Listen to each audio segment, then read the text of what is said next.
a second week of Sterling Silver Knights football. We're back at the Castle here at 6 p.m. once again hosting the 0-1 Pitman Panthers as we get into some more football here this week. It's been a pretty good start to the season for Sterling as we got to the weather here. A little bit different from last time. It's going to be 85 degrees, southwest on the winds, and that way, and 51% humidity. It's a lot hotter than last time around. White talk to white, blue talk to blue. If you have a problem, you come to my standing zipper to the Royal. Take a look at Pitman, 8-2, then Haddon Township 5-4, Sterling all the way down at 5th at 4-6, 3-3 in division games. But a bit of a different start for both of these sides. Pitman has looked to be more as to where Sterling will be, and Sterling back where Pitman is. If we take a look at this year, as you can see a lot of differences. Pitman all the way down at the bottom. Sterling and Gateway tied at 1-0 on the season to start after 1 week of football. If you look at the matchup recently throughout this season, 1-0 for Sterling, 0-1 for the Pitman Panthers, 41 on offense a game, only 7 for Pitman. That's for defense, allowing nothing on the Sterling side, 34 on the Pitman side. 1-0 and 1 once again. The last win against Pitman hasn't come for Sterling, but Pitman over the Knights was just last season. The overall between these two all-time, 82 and 127 to 68 and 124. In the league, 37 and 74 for Sterling and 36 and 69 for Pitman. Home and away, 42 and 61, 32 and 66. And the last division title coming for Pitman last season. Meanwhile, Sterling, 2005. Series history, Pitman leads 1-0. Their last meeting was last year, but Pitman strolled through Sterling 34-7. We have the players introduce themselves right about now. Nicholas, junior, tight end DM, Stratford. Joseph Carter, senior, strong safety, Magnolia. Jaden Davis, senior, running back, linebacker, Philadelphia.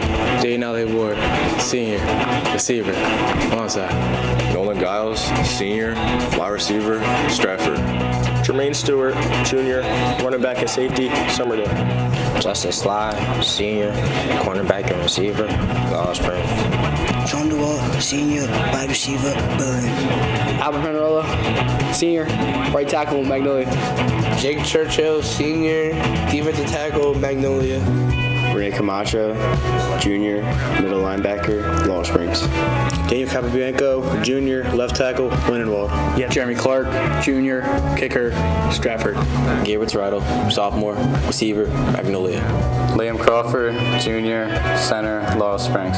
Chase Baragowski, junior, linebacker, wide receiver, DN, Lost Springs. Alice Chambry, junior, quarterback, Camden. Riley Sharp, junior, running back, Deptford. Mason Boyd-Neal, junior, defensive tackle, Laurel Springs. Julian O'Donnell, senior, linebacker, guard, Magnolia. Jane Williams, junior, outside linebacker, Stratford. Desi Mullen, sophomore, left guard, D tackle, Summerdale. Gary Battolini, senior, quarterback, Washington Township. Tito Hammond, sophomore, DB receiver, Summerdale. Taim Sally, senior, wide receiver, Magnolia. Welcome back to the introduction. The national anthem finishes up for us. Getting the Sterling Silver Knights versus the Pitman Panthers. I'm doing the play-by-play for you. Max Zubek, joined by the one and only Rob Strauss, finally back on the mic, and Kevin Scholes. How are you guys feeling about this matchup between Pitman and Sterling? Well, I'll tell you, in any season, you're always going to have a couple tests throughout your schedule, and this is definitely a test for Sterling. Pitman went 8-2 last year. They were a playoff team. Sterling had a tough time with them. Didn't really play that well against this team, but you know, when I look at what happened last week specifically in the second half with what Sterling was able to do, finishing drives and really doing a lot of good things on both sides of the ball, that tells me they're ready to take on a team like this.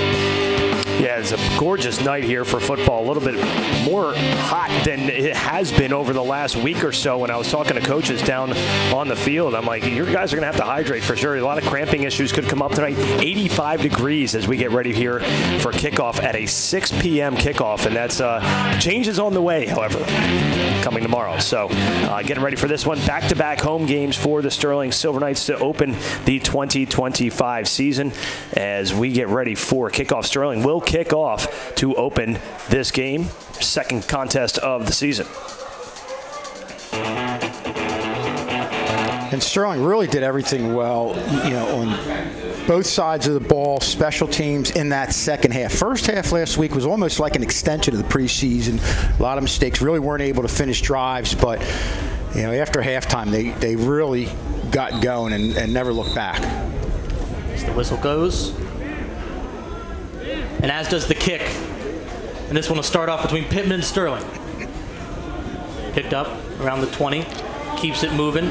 Stiff arm works out for him. Still got some room to run. Goes out around the 35, 36-yard line. That's a great return by Aiden Upham, the senior, as we took a look at the starting offense for the Panthers. Dane Collum, the 6-foot senior, is going to take over under center for the Panthers. You got the running back combination as Ackerman and Clark, tight end Eisenhart, your wide receiver core, Craig and Upham, and then your offensive line, Kubat, Micagliata, Eller, Gonzalez, and McColgan. This offense overcoming some week 1 struggles, but it's probably similar to how Sterling's first half was, just getting all the rust off, and you'd expect them to come out swinging throughout the second week. As they set up for 1st and 10. And already a flag thrown.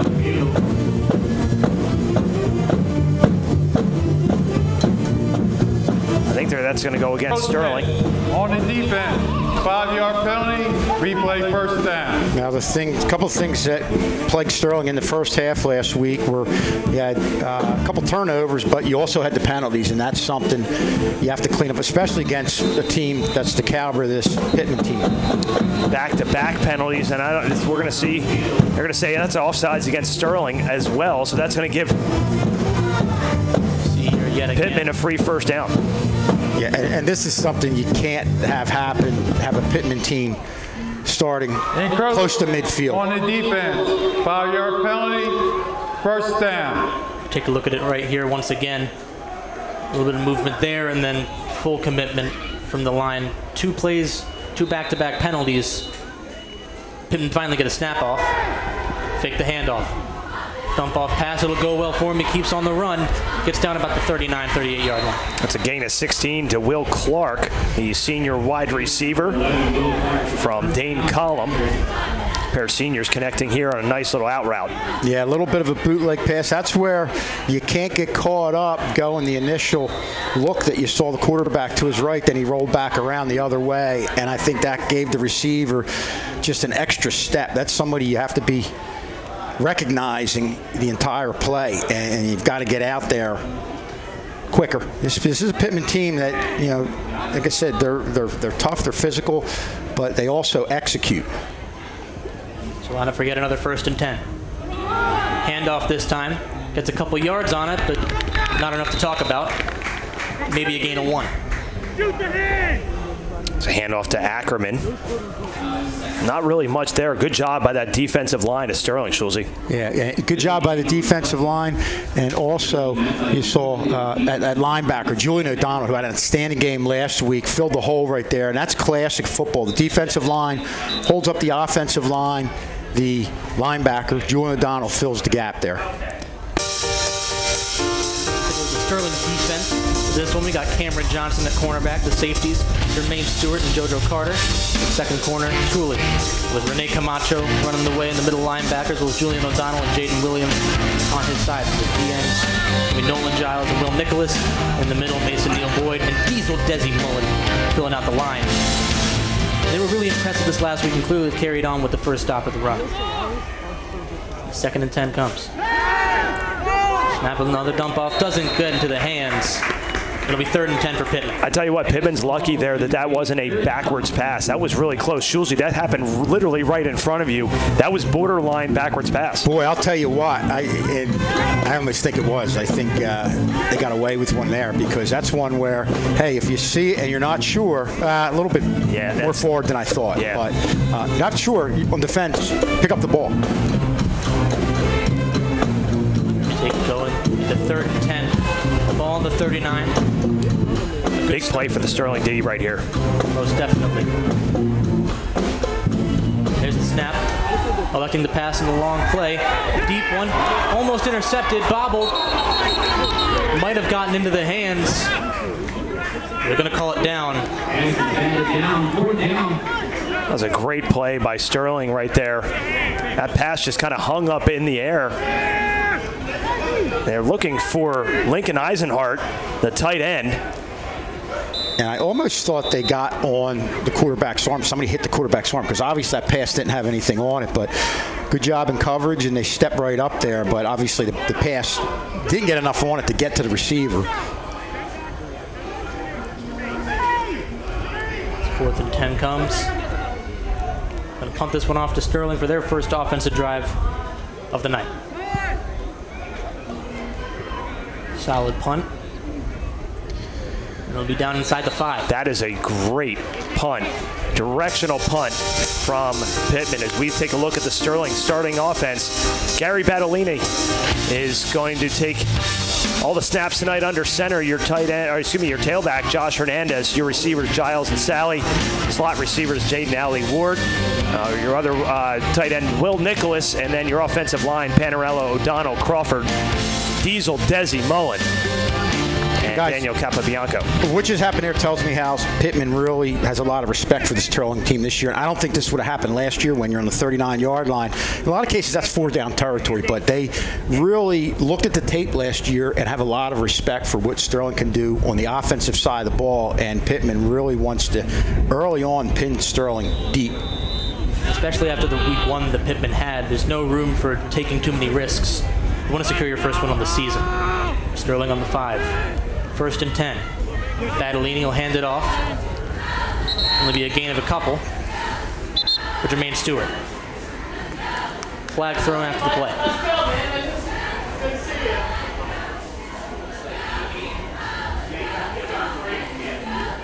I did not see. I thought I saw a flag. Yeah. I don't think I saw the flag come in. I know there was a battle for the ball as Stewart clearly down there, and a couple of Panthers came in and tried to rip the ball out well late. I think I saw the whistle fall out of his mouth instead of a flag.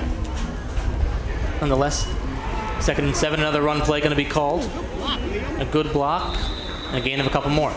And you see a lot of what we saw last week with Jermaine Stewart hitting one-man spinning and had a lot of yards after that initial contact, and we're starting to see that here. And that's something this Pitman defense, if they looked at that tape, they've got to get more than one guy in on Jermaine Stewart and hit him low.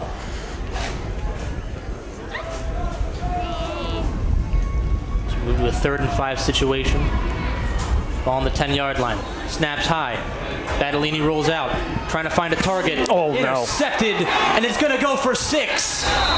Pitman get on the board first, and they're going to get on it early. Aiden Upham with the pick 6, just read it all the way, and he walks into the end zone untouched. 6-0.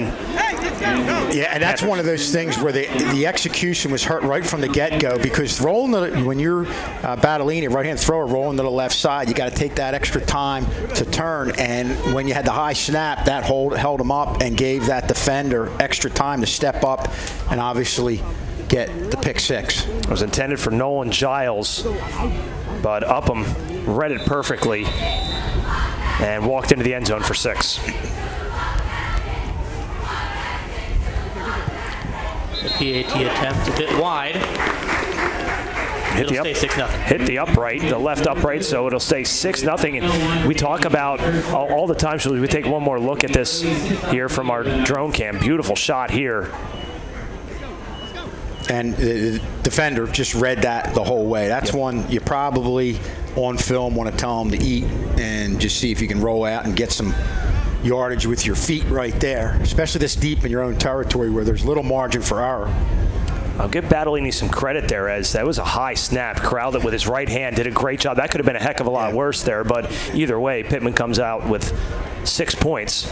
That's what I said. That was doomed from the get-go. Sure. You have the high snap. It delays what's happening. And on the other end of that, gives that defender extra time to step up, read the play, and basically get the pick 6. But I think... a high snap always kind of throws you off, too. So if you're Battolini, all the options might not seem as safe as drawn up. And I think Giles kind of had a similar moment. He was kind of thrown off, but happens with the offense. And we saw it in the first half last week. They had their issues, but they were able to smooth them out. That could be the plan for this one, try to find a rhythm a little bit earlier, but still use this as to get the rust off and relearn what Pitman's all about from last season.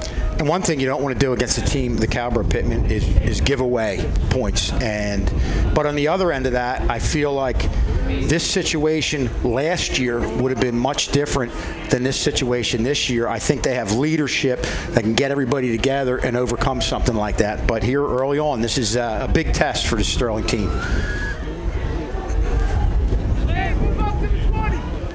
Commissioli on to kick off.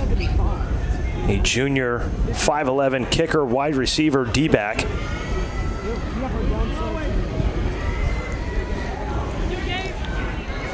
Decent kick once again. Scooped up a little bit prior to the 30. Tries to get around. He does stay up. Goes to the 35, then the 40. Still moving. Still fighting around the 42. Maybe closer to the 41s where he'll be taken out of bounds after a really nice return. Yeah, that's Gabe Tirado there, getting to the outside. Pittman really didn't do a good job staying in their lanes. You want to come straight down the field. Got sucked into the inside after that ball was delayed in the return man getting it, and we're kind of caught off guard with going to the outside, not enabling them to get it out to about the 42-yard line. So pretty decent field position for Sterling right here. That ball laid on the ground for what seemed like an eternity before Tirado picked it up and had a nice return. That is a live ball. So everybody was kind of, you could hear it from the sideline. Somebody said, pick up the ball. Spadolino handed off on first down. No, take it himself. One of those run-pass options we had seen before just last week, and it'll be a gain of a few off of the scramble. And the key to the run-pass option is the back carrying out the fake, and you saw that from Jermaine Stewart. He really had an initial burst after, what was the initial fake, and you saw the defender go for him, and that really had a lot to do with Badalini getting a few yards on that play. Now 2nd and 7 on the 45. Badalini gets the snap. This time they'll hand it off to Jermaine Stewart. Finds a hole. Dodges a couple people. Has open field to run. 35, 30, 25, 20. And they'll respond right back on the second drive, making it 6-6. We're all tied up once again. Jermaine Stewart. Who else to open the scoring for the Sterling Knights? Yeah, you look at this play, you're looking at the Pittman linebacker stacked very close right there, and Stewart hitting the hole. What that does for you defensively, you're stacked close, you can stop that hole that you're right on right there, but hurts your ability to move laterally, and they got caught up on some of the linemen getting driven back, and Stewart really doesn't need much room. He sees a little bit of daylight, cuts it back the other way, and he's going for the first big play for Sterling offensively here.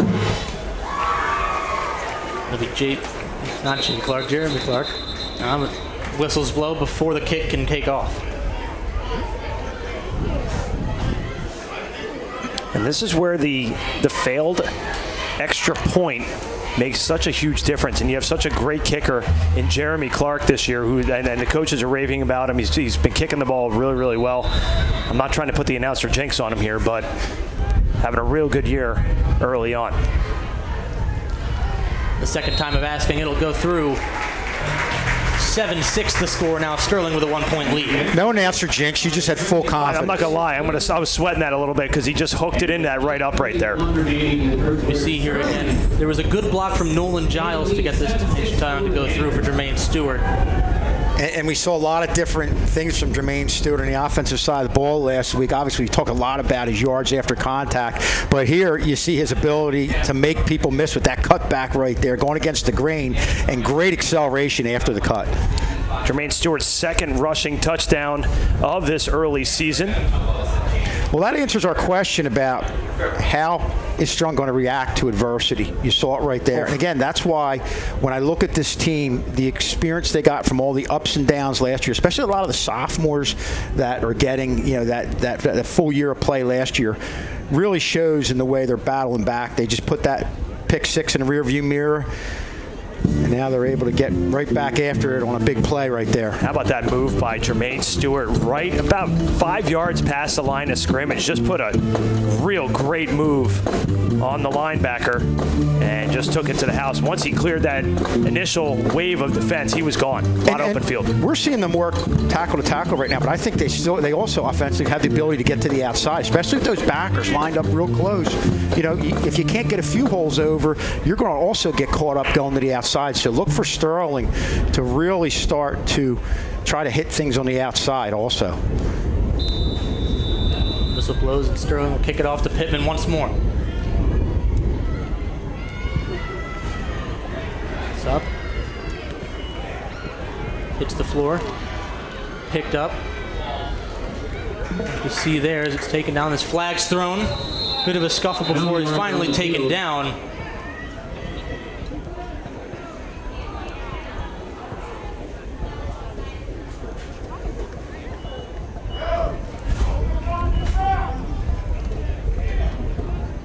Let's see what they call here. Sterling with a 7-6 lead.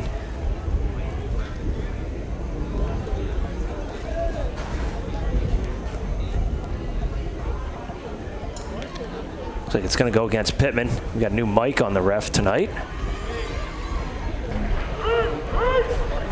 Block in the back. There it is. White, 10 yards from the spot of the foul. First down. It'll be against Pitman. Receiving teams, we take a look at where this block in the back might have happened. I think it might have been right where we passed there in that huge hodgepodge of people. Oh, yeah, I see it. Looked like that was on number 3, Ben Williams, the junior.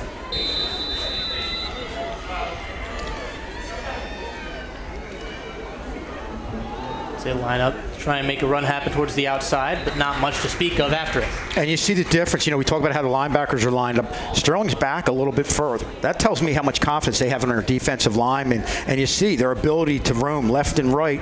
They're able to get to the outside right here. So I think that's going to play a big part in Sterling's ability to stop the sweeps to the outside and anything where Pittman's trying to get their playmakers into a wide open area into space. It'll end up being a tackle for loss on that run. Now 2nd and 11 to work with for Pitman on the 19-yard line. Trips to the near side. Going for a pass, dumps it off. Has some room to run. Should be a first. He shoves off a tackle almost, but still gets taken down. Still a really solid gain for Pitman. A lot of open space for Upham, but to give credit to the Sterling defense, they collapsed on him right away, and that's a great open field tackle there by Sterling. A good job stepping up, but a little bit initially, you would have liked some of the guys to read pass a little bit sooner, get into their drops, and you see a good job coming up here, though, by the defenders recovering here. Yeah, Jaden Williams, the junior linebacker, really nice tackle. 3rd and 3. Play action. Nice throw. Has a little bit of room.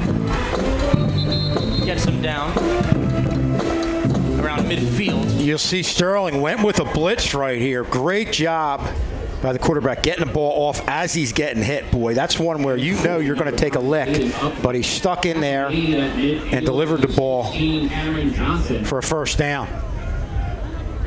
Again, that's Upham. Upham had the interception return for a touchdown, and I think this is a great catch, obviously, and a great run out to midfield. But you got to give the quarterback, Dane Collum, a lot of credit for sticking in the pocket there and delivering that throw.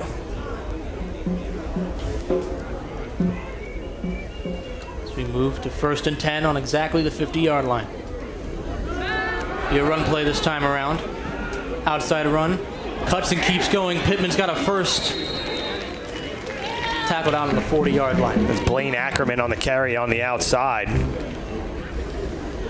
Ackerman coming into this game, their leading rusher after one game, 71 yards, ripped off a 28-yarder in their opener last week. Now you have some plays that initially start that are headed to the outside. This is one he bounced out to the outside. You see right here, look like a little more of it. Pre-planned more than I thought on that one. Another 1st and 10.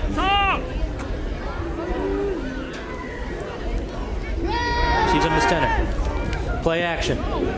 Taking all the time in the world. Trying to run a bit. Taken out of bounds. Push 9 down. Yo, get out of there. Go line up. We'll take a look at it here. And this is where it helps to have a team that's athletic, because they really didn't do a great job containing the edge, but they were able to recover and had limited damage on the quarterback rollout right there. I don't know if we can see the coverage on this play. The Sterling defender fell down and momentarily, let's take one more look at it here. You can see it should be on the upper right-hand part of your screen. The defender's going to fall down after and wide open for a heartbeat. Wow. And I think if Jay Craig cuts to the outside instead of the inside, that could have been dangerous. Yet again, another takedown by this Sterling defense. Not letting anything go on the runs after that bounce out early on. Yeah, you see after 2 runs to the outside, you think Sterling's going to just get out there in a hurry. They try to have the quarterback shoot it right up the middle, but a good job of Sterling recovering. And I saw good containment there, and obviously they closed in and were able to make the stop. We're prepared for a 3rd and 12. Long ways to go. Another big play here for the Sterling defense.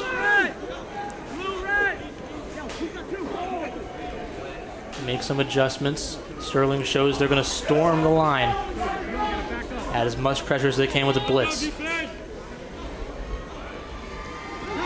Ball snapped. Going for another long pass. Tipped. Intercepted. Who else but Jermaine Stewart? Now listen, he does it on offense and he does it on defense. And that's exactly what you wanted here. Sterling showed blitz and a rush pass there by Dane Collum. Bounces around, picked off by Stewart. And I don't think, they could, but I don't think Collum does much on the throw. You see him he didn't really step into that throw. And I give credit to Sterling for, even the play that they had the blitz and they made the completion, Collum got hit. You get hit one time early in the game, it's going to affect how you are the rest of that game. And I think that play earlier had a lot to do with their success there. And a great job in the secondary also. If we see the blitz that we had seen, there's a lot of pressure coming from the left side of Dane Collum, which might have led to the pass and then the bobble, then the interception for the Sterling Silver Knights. Now they get a 1st and 10 on the 31. Adelini will hand it off. A couple of yards gained. Maybe 3 or 4 on that one.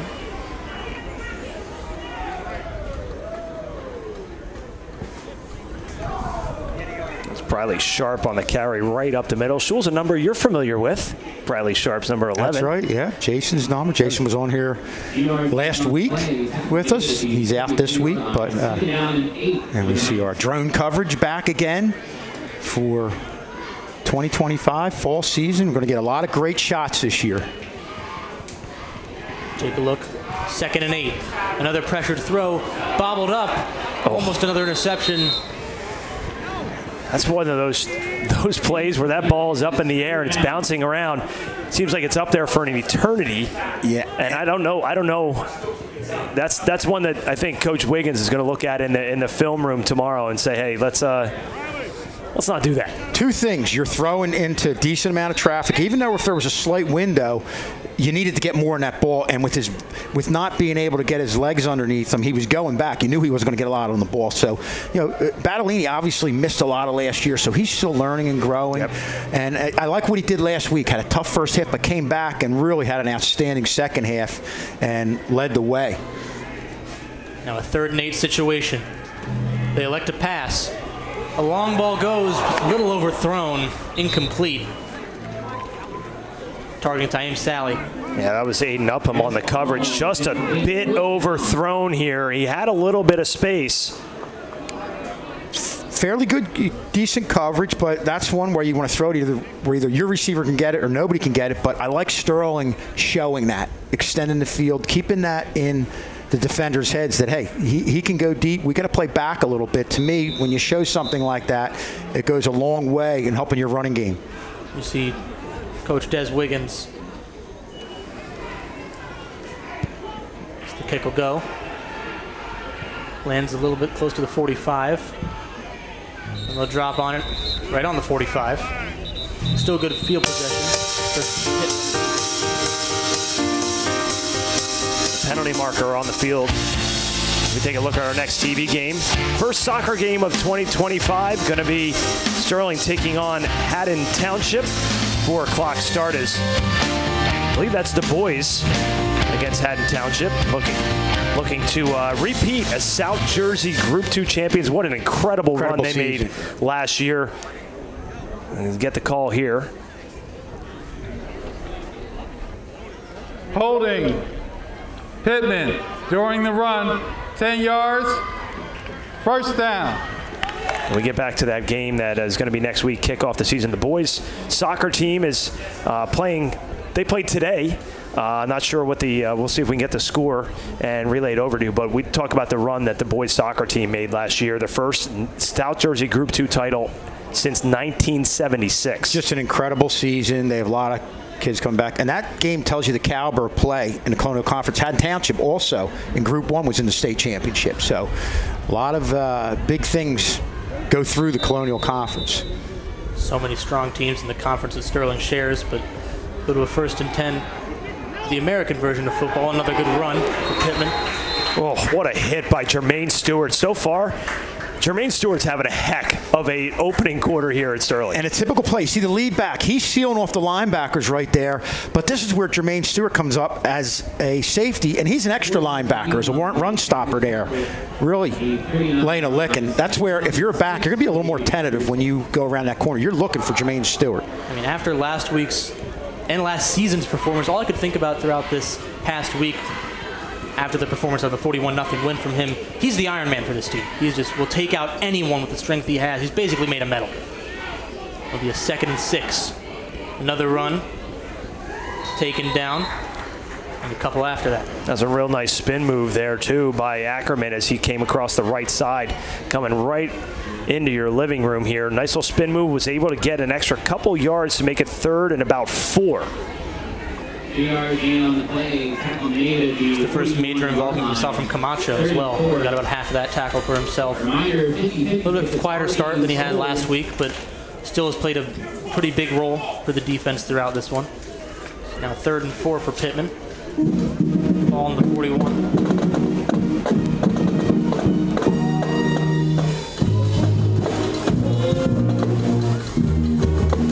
Snap, they fake the run, brushes off some pressure. Still getting pressured. Desi Mullen almost had him, and then he's taken down for a huge sack to the Sterling defense. Well, that's what we saw last week, a lot of team defense. You see the initial miss right here. O'Donnell comes in, does a good job getting in there, and then you see quarterback Calm go to the outside, but just great team defense covering the outside, great containment.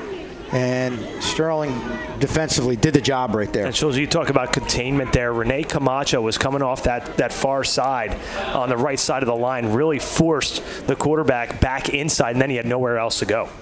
Yeah, Camacho coming off a big week last week, one of the many guys that really was very physical in that second half. So low snap on that punt. It'll be around the 35 where it goes out of bounds.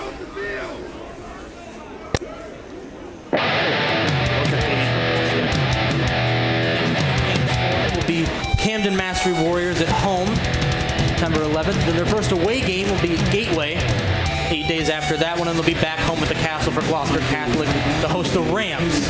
All live. YouTube.com at Sterling TV 19 or Channel 19 on your cable. You always there. We get another drone shot right there. Awesome shot. Awesome shot. You always want to come up, obviously, with big plays. We talked last week about the team that comes up with the most big plays is going to win a game, but I think right now Sterling wants a ball control drive, try to really string some things together, get themselves in a real good offensive rhythm here. 1st and 10. Battolini will hand this one off. Rylan Sharp gets a good amount of yards there. Tell you what, Pitman really going to trying to rip that ball out of Briley Sharp's hands. I think these two players, they went down hard. As Briley Sharp just went down, as well as Blaine Ackerman. Take a look at where it might have happened here. He sandwiched Sharp. He went down, kind of got stuffed by his own team. Timeout. There'll be a timeout to tend to Briley Sharp. See athletic trainer Sean Clank, and let's take a look at, definitely wrapped up here, and hard to tell where, maybe just got the wind some. Yeah, knocked you couldn't out see of where him. he got hit because he had 3 defenders converge on him. Oh, wait, there might have been a little bit of a strike when one of the Pitman players trying to get up. Watch number 52 for Pitman. That's Aiden Millward come in here at the very, very end of this play. Once he's down on the ground, you're going to see Millward come in here. And right here all the way on the bottom of the pile. And he's clearly down. His elbow. That's 53. Excuse me. It's 53. Joey McCoggan. Oh, you see, he kind of strikes down there. Wow. Yeah, that's a. His fist took a no strip. place for that when he was already on the ground. Wow, and there's no way the officials could have seen that. No. At all. We had to look at it 3 times before we really even saw it. Super slow-mo, because that's how we roll here on Channel 19. Yeah, and hopefully Sharp's okay. Good to see him get up on his feet. It might be hard to see the student section on your screen. They're all wearing camo. Yeah, I don't even know where they are. Are they even here? I mean, I hope so. Oh, they're wearing camo. Okay, got it. Camo night. Great pep rally today. And festivities on the field today to kind of kick off the 2025-2026 school year. Kudos to Mr. Howe and Miss Johnson for putting a great tailgate together, as well as a pep rally. And the BIU reps and the student council just did a great job today at the pep rally this morning. It's a lovely event, and so is this one tonight. A really wonderful first week Friday to round it out. Now 2nd and 2, ball on the 43. Sterling just trying to maintain possession into the second quarter. Another high snap. He'll hand it off to Jermaine Stewart. Got some room again. Another juke. Still fighting to get to the 40. Oh, he lost it. He lost the ball. I thought he lost that for a hot second. He might have lost that and got it back. He landed on it. We saw that last week as well. Got punched out, but he jumped right on it. Let's see if that's what happened here. Just again, the elusiveness is being shown more than the power, but both are shown here. But you know what? When you that did come out. Holy cow! That's a good strip there by number 6, Lincoln Eisenhart. And you can see this. I always say this. You want to be an opportunistic team. You look at Pitman coming in there. If they get a second defender in there, they're going for the ball. You saw it right there. They're going to want that second defender going into the second quarter. Pitman 6. And then Sterling respond back, making it 7 as we go into the second quarter. I'm so tired of entering all this discipline. I just wish there was something I could do.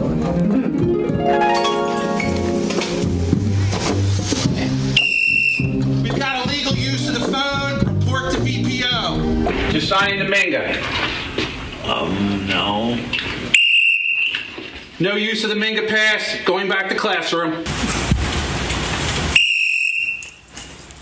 Late for class. Violation.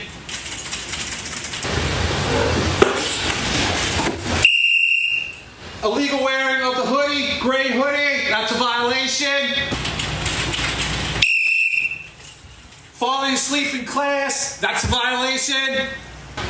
How many times am I gonna have to tell this to you? Clearly more than that, old geezer. Personal foul, speaking mean to a teacher, that's a violation. You see on the drone the skyline of Philadelphia. The city in celebration after winning the home opener over the Dallas Cowboys. 24-20. Even though there were some delays, unless you couldn't delay the inevitable Philly win. Football. And not to be outdone, the Phillies took 2 out of 3 from the Brewers too. Big series. So that's it's a big series. They got a long way to go as well. And Rob Strauss. Kevin Schultz, it's been a while since we've been back a little here. bit. Definitely Max Zubak bringing you all the action here from Sterling. 7-6. What are your thoughts so far there, Schultz? Well, good bounce back. Obviously, you had a tough start with the pick 6, but I like the way Sterling bounced back. And again, it doesn't surprise me because this team is definitely a team that's learned a lot from the ups and downs of last year, and I feel like they're really rolling right now. I think Pittman's already had a lot of improvements from last week, what we saw in their 20-point loss as well. They've really brought it to Sterling, only containing him to 1 score on each side. It's made it a really more interesting competitive game to watch throughout the first 12 minutes. And this Pitman defense last year only gave up 108 total points all season, only averaging about 10 points per game defensively. So it's pretty stingy. It's a handoff to Sal. Maybe not Sal. Red 1 is a forward. There'll be dirty laundry on the field once more. Midway through the play. That's usually in the area of holding. As Sterling's already marching backwards. Battellini all the way back to his 43. We'll wait for the official call. Number 64, 10 yards, replay first down. It's A.J. Panarello here. Take one look at it on the, looks like it's on the right side there. Yep. It's right there. Kind of wrestling with them. If we see it's center right of the line. Kind of had some underhooks going. We'll bring the Sterling offense back a bit. Battellini looking to throw now on the first down attempt. Sal gets this one. A block to Panarello. He's got room to run. Only one man to beat, and he will. Taim Sally makes it a 7-point game. 2 weeks, 2 touchdowns for number 4. Penalty marker on the field, back at midfield. You got to think that's probably an illegal block. And that might be on Panarello again. You can see the coaches out on the field talking to him. It is a hold. Boy, that's holding. Number 64, offense. 10-yard penalty, replay first down. That's a tough one. Because, guys, there was a couple things we saw last week we really liked from Battellini. First, and you see it here with him not just going to the outside initially, but looking to the left a little bit. And I don't know if we can see that in our picture. A telltale sign is as soon as you put the arms up and you say, hey, I didn't do anything. You did something. You look here, bottom left corner of your screen, he kind of hooks around the defender. Yeah, that's a tough one. It's a rough one, definitely. Because you have to feel like Sally was going to get past that guy. And, just again, Sterling's got to stay disciplined. Now facing the 1st and 29, Sterling. They'll try to run it. Only get a few off of it. Sterling's got to get out to the 32-yard line of Pitman in order to get a first down here. But, they opened the game with a couple penalties, and that cost them their first opening series. And now here's one that really bad. It cost you 6 there. Yeah, you really can't. And you're putting yourself in a tough spot here. You had the 1st and 29. But, again, I liked what – obviously the penalty, you don't like that, but what Battellini did with that little look to the left side, I think that froze the defenders, and that really enabled Sally to take it to the house because the defenders were just a step late in getting there, and obviously you had Sally's speed, but obviously it was all for naught. 2nd and 26, a long ball thrown, bobbled again. I think that's one that Sam Adams, the defensive back, is going to want back. That hit him right in the chest. Actually, I think it looks like it hit him right in the helmet. And he knows that he dropped a pick there. As we take one more look at it. Yeah, right. I think it literally hit him right in the grill. Holding. Number 44, offense. Penalties decline. 3rd down. Penalties on Will Nicholas. But they're going to obviously decline the penalty, and it's going to make it a 3rd and 26. A lot of these almost interceptions, and the one interception has been from great pressure from Pitman. We saw number 6 on Battellini's right side. All up on him. That's Eisenhart. Now facing 3rd and 26. Ball on their own 42. Not a lot in the playbook for 3rd and 26. Other than praying for a long ball to work, it'll be a dump off. Has some room to run. Still going, but not enough room to make something happen. Justify a 4th down, go for it. And Jaden Ellie Ward did all he could on that far side. Picked up about 5 or 6, but it's obviously a punt situation here for the Knights. Yeah, this was a drive that started past midfield to start this 2nd quarter, and just a wasted opportunity by Sterling. Something you look back on if things don't go your way as one of those turning points in this game, especially against a good Pitman team. Nolan Giles with the punt. Hands around the 30. Bounces back to about the 23, 22. Still going, and finally picked up at the 22-yard line. Take a look at the next TV game schedule as a whole. September 9th, boys soccer against Hatton Township. And the day after, girls volleyball hosting at the Castle. And then on the 11th, Camden Mastery comes to the Castle. The 3rd, football on Thursday. 3rd Friday this time around. All will be live on Channel 19. About that time of year, the busy Channel 19's fall schedule. You're basically getting 3 to 4 games a week. Mr. K and his crew doing a phenomenal job year in and year out. National Emmy winners last year for a number of different categories. Best live game broadcast, as well as best documentary, as well as Sterling going to pick up a sack here. Much needed potential momentum swing here. Will Nicholas. Junior inside the Pitman 5. Look here, he shoves right off. Wonderful press on the quarterback column. Couldn't do anything to get the ball out there if he wanted to. Great containment by Will Nicholas, shedding his blocker. Also, great coverage back there. They didn't bite on the fake and never gave Colin much time to throw right there. Dealing with a 2nd and 21. Some members of the girls soccer team mixing into the camo crowd here right in front of us. Wonder if they picked up a win today. Run. Good cutback, but not much to speak of. Stuffed around the scrimmage line. And you saw the cutback. That was just because of great containment. You saw Camacho got over there to fill his hole, forcing the back to cut it back, and you had somebody right there to make the play. So that's great team defense.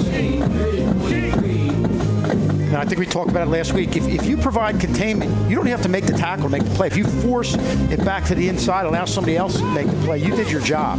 Talked about that funnel last week. Momentality is now a 3rd and 23 situation. Faces the Pitman Panthers. Try to run it. Can't find much. It'll be 4th down. And this is a great example. I think these two teams are starting to feel each other out a little bit. And now it's going to become a field position game battle back and forth. And who can take advantage of it, who can make the least amount of mistakes. That's just great fundamental defense there by Sterling. As a defensive lineman, you want to get your hands on the chest of the offensive lineman. You saw that right there. There was no penetration downfield by the offensive lineman. It gave the backers room to make a play. Just great. Again, on 2 consecutive plays, great team defense. 4th and 23 now.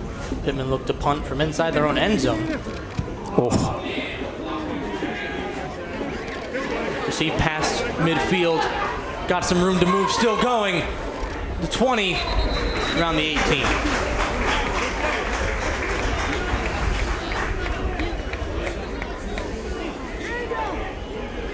Now, Sterling, obviously here, you knew even just with a catch they were going to get real good field position, but the run back makes it that much better. And that's just a case of the defense doing their job, setting the table, forcing Pitman to punt from deep in their own end, and really putting Sterling offensively in a good spot right here.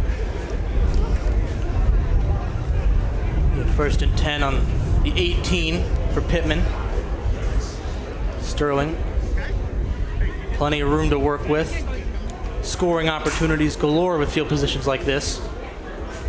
Then again, last drive showed it's not always guaranteed. So get ready for 1st and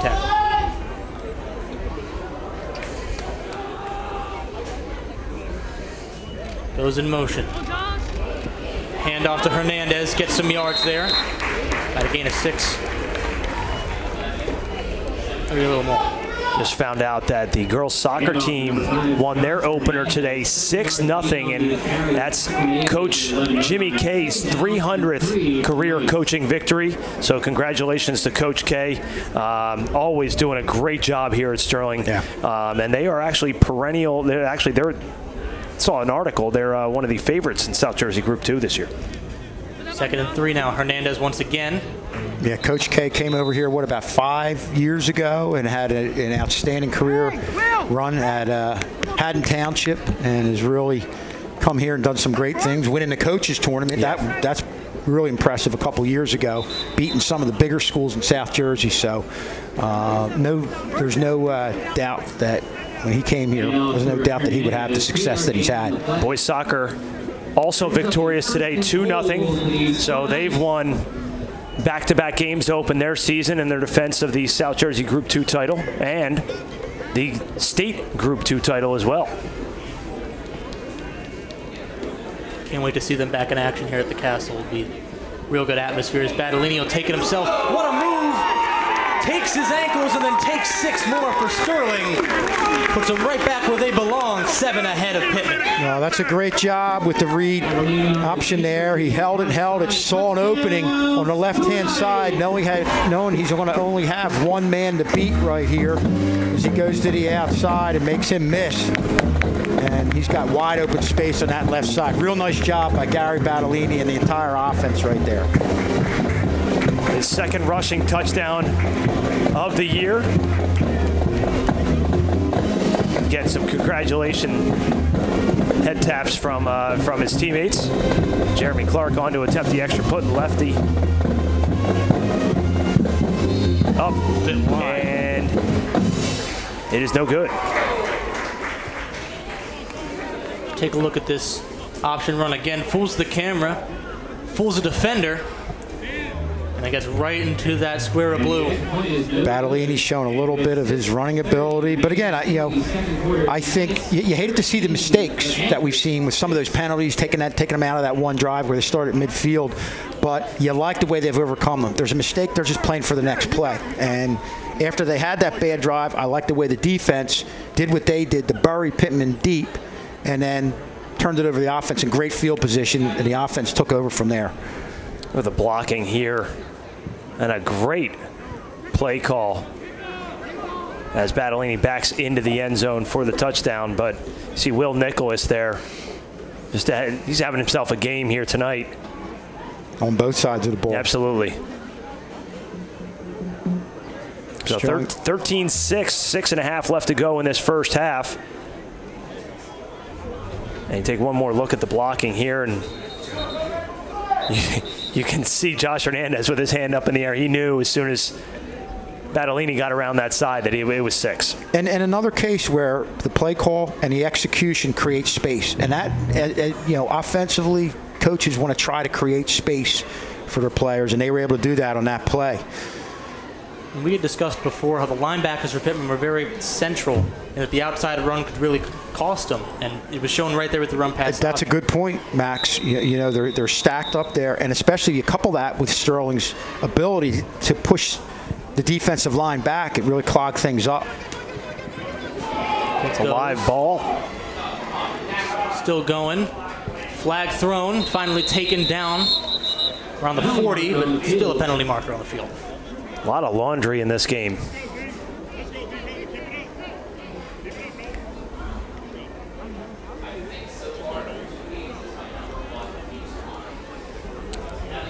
I love the fact that our main referee here has a wireless mic and is able to tell us nice and crystal clear what's going on. And I love that for us. It was a bit of a guessing game before. Yeah. Definitely helps a lot. That'd be a good lip reader. Holding 22, Pitman, 10 yards from the end of the run, first down. That's Zach Dill, the 5'9" junior. Panthers will be in this drive at the 30-yard line after the penalty. Not sure where. Yeah, bottom of the screen there, right down there by about the 35.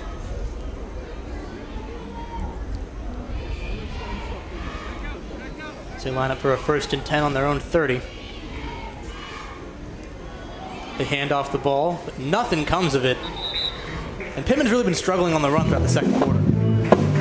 I think it's just because that Sterling defensive line just applying so much pressure. There's nowhere for anybody to go. They're either holding up the line, allowing the linebackers to make the play, or basically through gang tackling, making the play with the defensive line and the linebackers at the same time. 2nd and 9. Only gain of 1. They might have to embrace the air instead of pounding the rocks around, adapting to Sterling's line. And they'll run through, but yet again taken down. It's Will Nicholas again. Column cannot escape 44 tonight.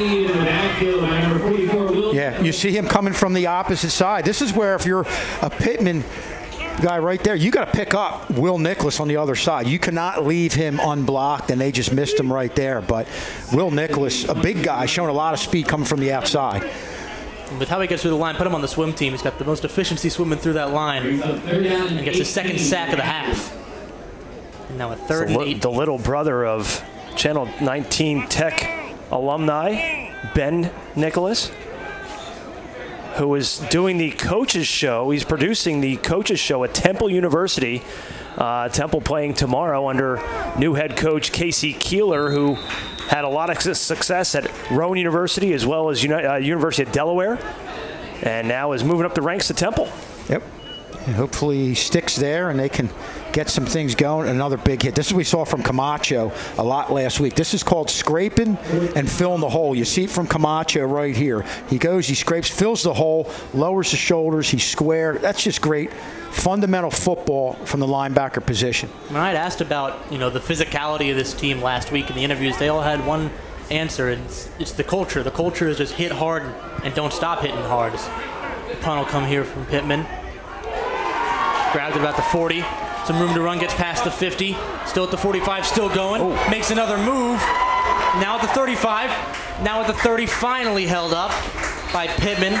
Wonderful return for Sterling. A bit of a scuffle with some whistles blowing up. And the thing I like about this return is it was really far, a little further to Carter's left side. Hustled over there to make the catch. And then obviously got his shoulders square, got upfield, showed that great speed. And put Sterling in another good spot here. You get JoJo Carter in open field, you're not going to catch him. He is super quick. Getting some congratulations there on the sideline, as he should. Made a couple really, really nice moves. Highlight reel. Had he taken that to the house, that would have been an incredible punt return for a touchdown. And a kid like that, that's why on defense they say, or any type of coverage team, whether it's punt or kickoff, you've got to stay in your lanes. If you don't have the ability to converge on guys like that who can cut. If everybody sways one way, you find more open space. He's a guy, we talk about coaches and execution making space. JoJo Carter can make open space for himself in the return game. Carves the way with every step, JoJo Carter. It's now 1st and 10 on the 31. Battolini hands this one off. Some open space. Gets a good block. Still goes. One play. 6 points. Touchdown Sterling. 19-6 now. Jaden Ollie Ward. Ollie Ward starts off right here getting the ball, and Sterling does a good job kind of sealing things off, but really that was more of Ward just winning the race to the outside. They just could not catch up. Jaden Ollie Ward hit the celly there a little bit. A little something to work with for a highlight for him. We move to Jake Clark. Looking to make it Jake Clark's brother. I mean, he mixing them up. Never had this problem. Right? Jeremy Clark. Going to try and make it a 14-point game. And straight through. And now we're seeing, with these last couple of drives, the Sterling that beat Buna 41-0. Really scraping the rust off, figuring out how this Pitman team runs, and exposing every weakness they found.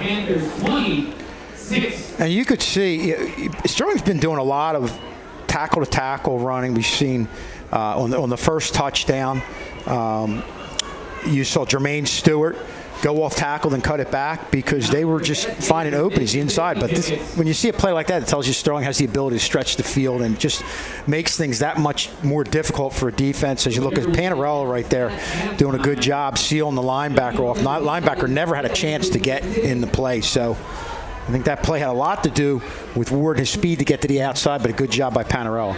Watch the cellies here. Let's grade these cellies here. I love a good celly. They had a bit of a handshake as soon as the score happened. Now you'll see him come off the field here, and I think he knows where the camera is. He's gonna hit it right here. I'll give one to the camera. It's like, okay. Centers I know where they. Okay, I like that one. Yes. Yes. I give that a strong B+. It's a memorable one. First, I like it. Major one of the season. It's his first rushing touchdown of the year, and after Sterling gave up the pick 6, they've ripped off 20 straight points.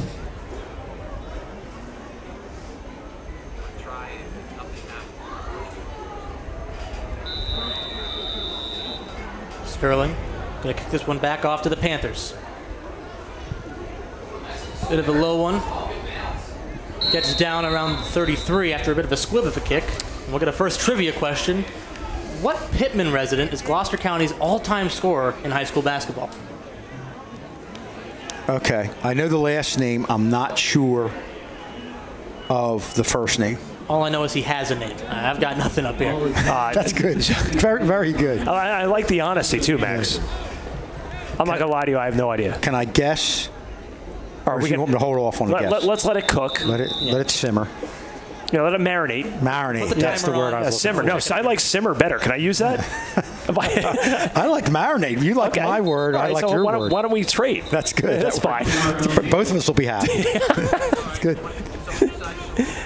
All right. Encroachment on the defense. 5-yard penalty on Sterling. Replay first down. I really don't know. We're gonna go to Schulze. I know the last name's Crispin. I'm going to say John Crispin. John Crispin. And would that be the right answer? Joe Crispin. Joe. Okay. See, I had the J right. Yeah, you were halfway there. Big throw. Pitman shoves off someone. Still running down the sideline. Goes out of bounds. Joe Crispin, I believe, did he go to Penn State, Mr. K? Played in the NBA. Did. And I think is he the one who is the Rowan coach? One of them coaches at Rowan. One of them does coach at Rowan. Yeah, really a basketball family. I think there was a couple coaches. Their fathers or uncles were coaches and players. I love the deep cut trivia questions that Kay comes up with. I love that. This is great. This is what I've missed over the last 3 seasons. I love seeing them. Hate being told to guess them because I've got nothing. Yeah. That's why, one of the many reasons that Schulze is here. Well, Max, you did know there was a name attached to the question. So does he get? Can't be wrong there. If this were class, would you give him half credit for that? No. And I'd hope you wouldn't. Would you give him points for participation? Possibly, maybe limited points. I raised my hand. I get an A. Confidence points. Take a look at our cheerleaders here doing a great job as always. New head coach and new staff member and Sterling alum Kylie Fox, class of 2018. The cheerleaders out there. See Pitman on a 2nd and 13 now. Drops back. Might have lost the ball a bit.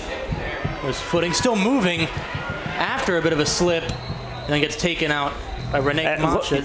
He lost something on the way over there. It looked like he lost his warmer pouch. Maybe? No, it might have been the thing, the sleeve that they put on for the plays. I don't even know how that fell off. It's happened a couple times. I've seen an odd shape just fly off. That's the most bizarre thing I've ever seen. How did that fall off? It looks like a rubber band finger gun, the way it just boing, like right up. I don't understand how that happens. Sterling, this is their first. Timeout Sterling. And that's just a great individual effort by Colm because Sterling had good pressure. They had containment. He just slipped through there, found a little daylight, got upfield, and made something out of nothing. And here we are with 2:46 remaining here in this first half. Sterling ripping off 20 straight points, Schulze, and now Pitman really quickly moving down the field, something we haven't seen yet from this Pitman team. And you talk about things that, as a fairly young team, you want to learn. You got down early, you fought back. That was a big thing. Now you've got to learn to play with the lead. Keep the pedal on the metal because this is a very successful Pitman team. They're not going to give up. They're not going to lay down. So the haze in that picture from the drone shot from Philly. I know that there's some strong storms supposed to be coming in tomorrow, and then from next week it's going to be make it feel like it's fall actual. Sun there.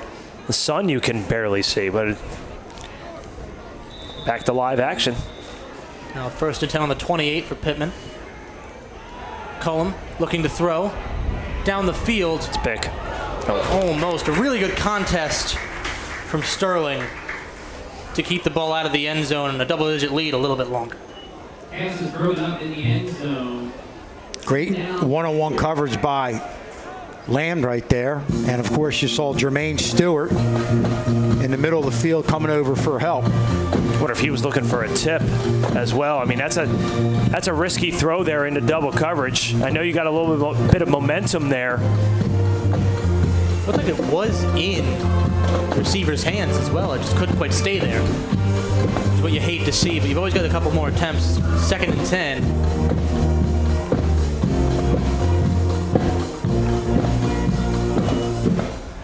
Now 2nd and 10. Looking to throw again. Cullen with another deep ball. This one intercepted. And Sterling will get the ball back in their own 5.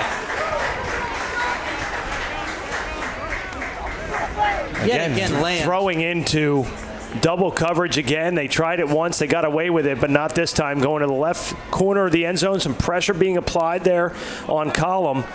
And the thing I think that really helps Sterling there that I don't always like is your quarterback, you're looking the entire time over to where you're going to throw. That enables bodies to get over there, and that's why you're throwing a lot of coverage. I know we saw Battellini, a lot of his throws made a quick look to the right, freeze defenders. You get more of one-on-one situations in that situation, but obviously you're not going to get that there. And that's one of the best developments you want to see is looking at all your options. Don't let the defense know where you're going. Colin couldn't get that one there, but we've seen some plays where he's done that before in this game. Where he's been able to fool the defense a little bit, get a nice dump off. Now 1st and 10 on the 2-yard line for Sterling. Just looking to get a little bit of breathing room here. Don't make any mistakes. Don't turn the ball over here. Give your offense a little bit more room to work, Schulze. Yep. And I'll add one more thing on to that. Max, you talked about that, but probably one of the reasons why he's not looking over the right, looking to the left, because there's been situations where he's had defenders in his face. So that's where you got a defensive line and linebackers that are putting pressure on him that really help the defenders in the defensive backfield. Most definitely been a problem for Colin. The pressure of the Sterling defense is now a run for Jermaine Stewart. Shoves off the first man as he always does. Has so much room to run. There's a flag on the play, though. Still going. But it could be for not as he's still running through. No one's going to catch him until about the 10. He still shoves him off. Lands in the end zone. Still a flag on the play. We'll have to see who it's on. They're going to say touchdown, but there's a penalty marker thrown back at the 7-yard line, and this one's going to come back. Territory. It's very possibly yet another holding off of what could be the perfect highlight play. Stewart's array. We see Battellini already back there. Penalty marker on the field. Poor Jermaine Stewart's going to have to come off the field. He just ran about 97 yards. And he's on the field the whole time as it is, pretty much. There it is. We'll see if we can see this on Holding. the replay. Number 44, offense. Will Nicholas. Half the distance to the goal line. Replay. 2nd down. I'll give Will Nicholas a pass on this. He's had a great game tonight. And we'll see if we can find. It is. It's right on the bottom right. He's taking on Jay Craig, number 0 for Pitman. Yeah, you look right here. He went in. He was able to initially turn the defender. That's where if you did get the hand in there a little bit, you want to let up at this point, because when you have sustained contact, that's when the holding becomes evident. But the initial turn, I think, especially with Jermaine Stewart, speed took the defender out of the play. So where right here, if you got a little bit of a hold, you got the turn, let up right now. You let up, and your body's right there to block him off. You see Jermaine Stewart right there break the initial tackle. So is that a hold, or is that a questionable call there? Again, I think initially when you turn them like that and you have the hands out, let's see, you're grabbing them from the back. You use your hands as a blocker in the front to push off, but once you're wrapping them around in the back, and I think with the initial one, if he had him back there and let up, he could have gotten away with it, especially since he got his body turned around and was really shielding the defender from the back. But tell you what, you can see tonight this break calling that timeout. Sterling. That's the second of the half. And nobody needs a timeout more than Jermaine Stewart right now. So, after this timeout, you're looking at 2nd and 9. And you're backed up inside your own 10. Or you see right there, he's grabbing them, turn them around, grabbing. You want to let up at this point, and that's where, you keep them on there for a sustained period of time. They're going to call that. But that's a good, you talk about learning some different things. And again, Will Nicholas has had an outstanding game. You see that on film study, that's a great teachable moment. Hey, you get him turned, let the hands off, put them flat. When you're grabbing and pulling, especially when you have them around the back, that's where it's going to put a spotlight on that. The sun once more slowly lowers, as is the clock on the first half of football here. Great crowd on hand. Still can't here. see him. It's John Cena theme. You can see the members of the girls' soccer team right up against the fence line there. Big 6-0 win to open their season. Believe it or not, this was their first game of the season today. Usually you get a couple in before the Friday night game, but not so much this time around. Jimmy K picking up his 300th career coaching win. Not all here at Sterling, obviously, but congratulations to Jimmy K. Of course, his son Brady K is here as a cross-country runner. guy. They're going to be over at the Cherokee Challenge tomorrow.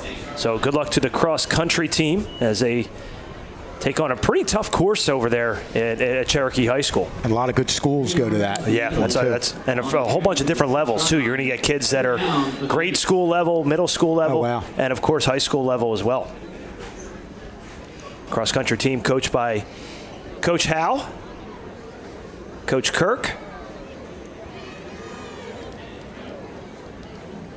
Hopefully it's a little cooler for them tomorrow morning. Not so much today. We saw them. We'll see a 3rd and 6. Dumps it off. Still running. Taim Sally has some room to run. Still going. He's gone. He's way off. No one's there. Only him and blades of grass in front. 26-6.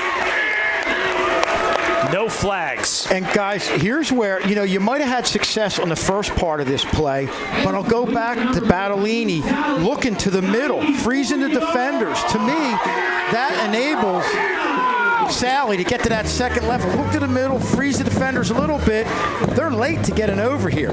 And Sally, with his speed, is off to the races at that point. Just another outstanding job of execution by this offense, initially led by Battolini with that look, and obviously Sally showing his great speed, taking it to a house, and even broke a tackle. And speaking of things that are breaking, that's a back-breaking score for Sterling. You got under a minute left to go in the half, and you give up a 94-yard touchdown. Jeremy Clark, extra point is up, and it is good. And the best part of for Sterling going in up 27-6, you get the ball to start the second half. So you can just keep piling on as soon as that second clock, the half resets. As we see here, it's another example of a short look from Battolini. Just a quick look. It's all you need to get a play like that out of someone. Yeah, and with his speed, somebody's just off a step, they're late in getting there, and he's there. And you talk, this first half really has been a team effort. We talked a lot about special teams, Carter, guys staying in their lanes, but also the offensive, defensive side of the ball. With a couple minutes left, you saw Pitman was driving. They had an opportunity. You thought to score. You had to turn over by the defense, and the offense takes it from there. Oh, the speed by Taim Sally.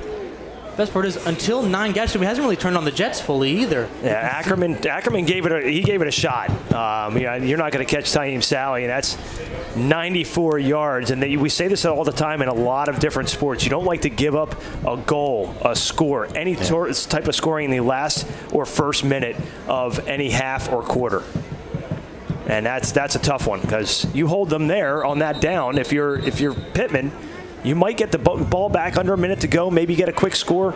You never know. Instead, that's a 14-point swing, potentially. And the challenge right now, and I'm sure the coaches will relay this to the team at halftime, is, hey, we got to keep going. This is a team that's had success. They got a good culture there. They're down, but they're playing for the next play.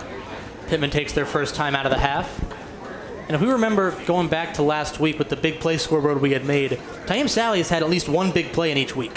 He's had the screen from last week, even though it got called back, it was still pretty big. And now this 94-yarder. He's been a real impact player for this offense throughout the start of this season for Sterling, and it keeps showing. And if I'm a defensive coordinator, I got a lot to worry about here. You got them, Jermaine Stewart going tackle to tackle, hitting us up the middle. They exploit the outside, whether it's via a run or a quick pass to the outside, to get their playmakers in space. And that's what they did again. Got them in space, and they take it from there. Well, Taim Sally last week, 2 receptions, 51 yards, a touchdown. His long was 30. Well, guess what? His long now is 94. Yep. Going to be a hard one to beat throughout the season, but it's another great goal to give yourself. And I give the Sterling team a lot of credit. You gave up the pick 6 early. You go down 6-0 at home early in the first quarter on a busted play, and now you rip off 27 straight. And I think the most damaging one is this one. I think No doubt. because you're giving it up and with under a minute left to go in the half. Yeah, this is definitely a backbreaker for this Pitman team. Lovely kick. Goes all the way back to past the 10. Return attempt being made. He's got some space.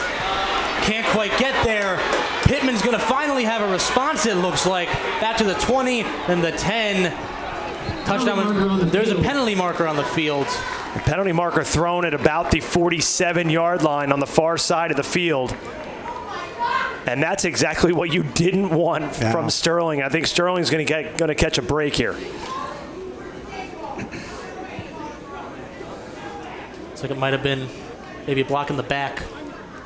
Some sort of. During the run, blocking the back, number 10, Pitman, 10 yards for the spot of the foul, first down. Yeah, caught a break right there. And we said this was something Sterling's been doing all night on special teams. We like the coverage, and they really just didn't converge right there. And that's a lot of speed. Right in the That's middle. a great play. You saw the block in the back right there. But again, we talked about how the last score was a backbreaker for Pitman, but they're not going away. They're going to keep firing away. They're a team that has an established culture, and Sterling's got to play a full game against his Pitman team. If we take a look on the kick here, the return had gotten pretty far away before the block in the back happens. It's about at midfield. To look towards the center of your screen, following where the kicker is. Yep, right. They're right. Nowhere near the play at all. And that's a kind of break. You think so? Yeah, I don't know. For Sterling, that is a very lucky break. For Pitman, that's your worst nightmare, to not be able to respond for the full half blows. Still, Column can make something happen with a bit of a dump off there. Trying to make something work throughout. They only have about 20 seconds. Tackled after a gain of 5. That is a great tackle there by Cameron Johnson. Tackle made by number 16, Cameron Johnson. Look again. Stuff we've been seeing from Sterling kind of shows up in this offense now. It's a bit of a dump off, trying to make something happen. But if anyone's going to know how to shut it down, it's going to be Sterling. And as the clock will wind down on the first half, Pitman only able to put up 6 on a defensive effort. Meanwhile, Sterling respond with 27. That's a really good first half for Sterling. Definitely a different tale than we saw last week. Only 7-0 going into the half. So now 27-6, the current score as we go into the halftime. We'll see you when the third quarter starts back up.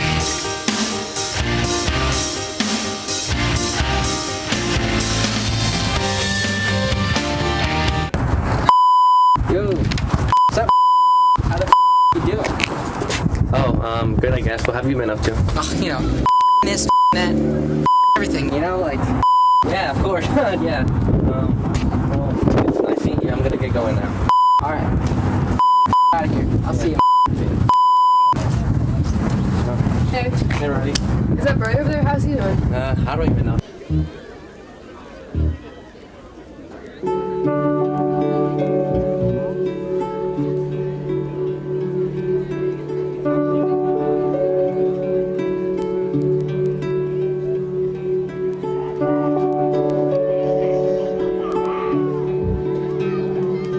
Ladies and gentlemen, if I can direct your attention to midfield, the best cheerleaders in all of New Jersey, your Sterling cheerleaders.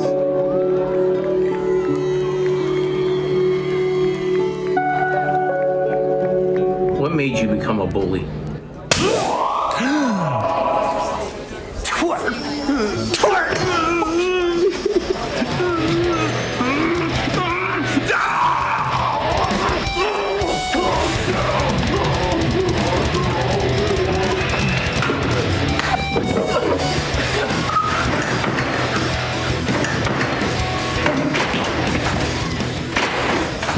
Whoa, nice one, man. You should start hanging with me. Okay. Yo, Danny, look at this. Go show him who's boss.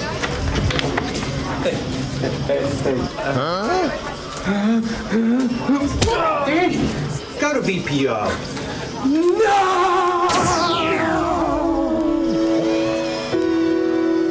Well, Mr. Jericho, I guess it started with peer pressure.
seatbelts off. What are we doing? Yeah, you're right. I'm ready to drive. Yeah!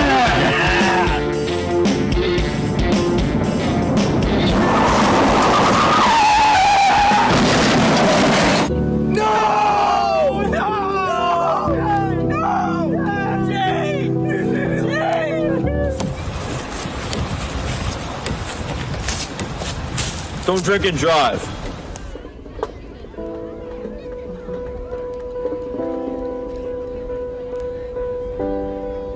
Suicide is no joke. On average, one person commits suicide every 16 minutes. It's the 10th leading cause of death in America. It's also the 3rd leading cause of death for teens and adults ages 15 to 24. Depression is the leading cause of suicide. About 2/3 of people who commit suicide are depressed. Each suicide affects at least 6 other people. If you think someone is considering suicide, don't leave the person alone. Talk to them. Contact a teacher, a parent, a counselor, a coach, or a friend. Speak up. You might save a life. It might even be my life. Speak up. Save a life. Prevent suicide.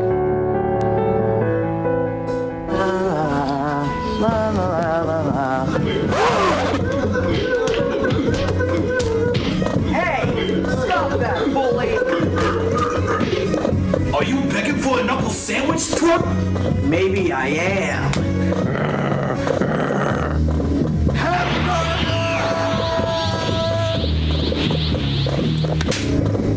Nice try, twerp. Please, hamburger, please help me. He's bullying me. You're right. I need to help you. I'm the anti-bully.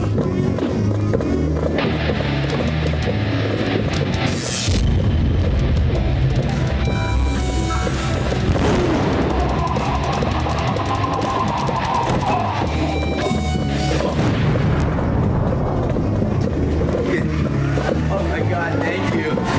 Oh yes, King.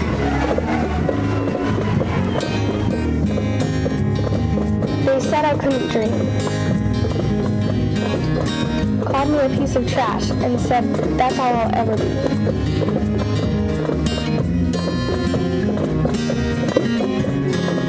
Told me I'd never amount to anything.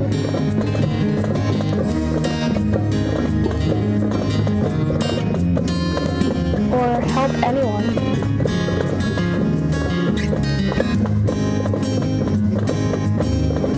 But I didn't listen. I found my way. And now, I'm what I always wanted to be.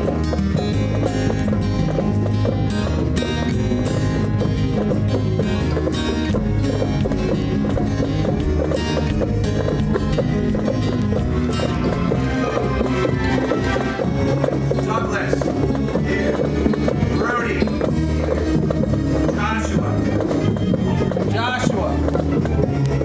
Joshua. I don't think he signed up for 5 stars. Oh no. Oh no.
use the bathroom, please?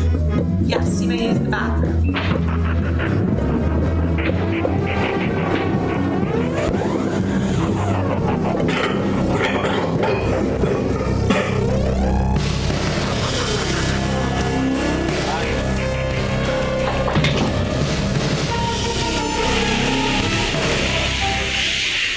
Yo, what happened to you?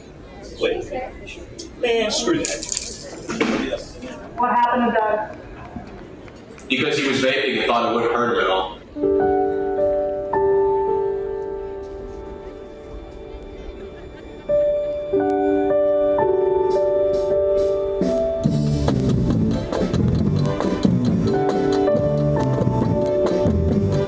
And remember, stay clean, refreshing.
Where were you? You were supposed to meet me at my locker.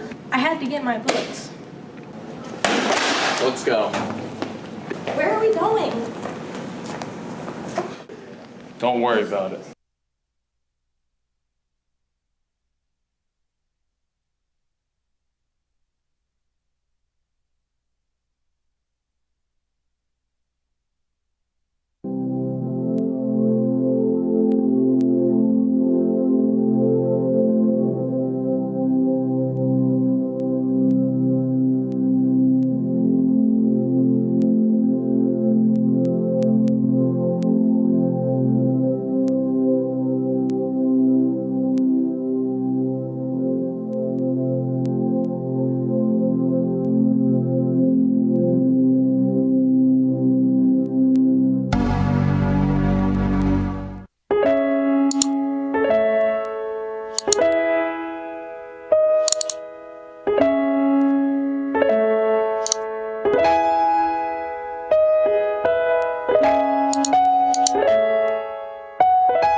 Bad decision.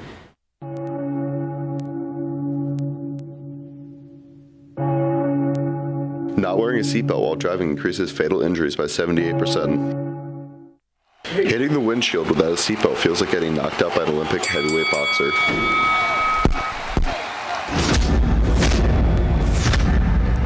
Four times.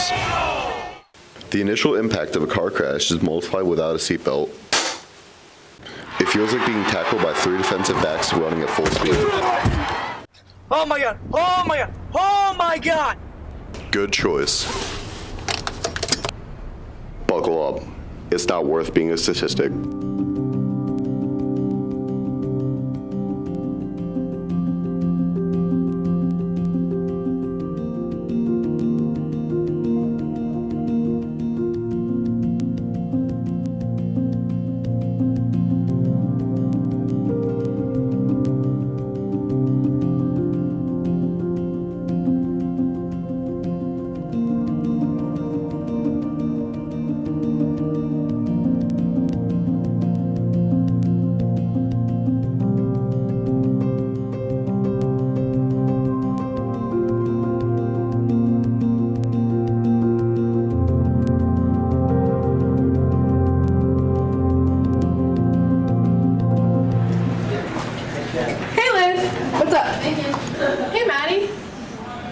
Why are you wearing Crocs? They're so comfortable. You should really get a pair. Maddie, take them off. They're so ugly.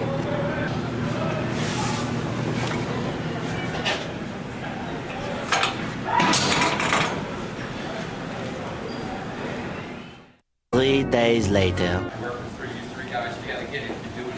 Hi. Hey. You're wearing Crocs? You're wearing sneakers? I thought you said those were ugly. Well, I guess they are kind of comfy.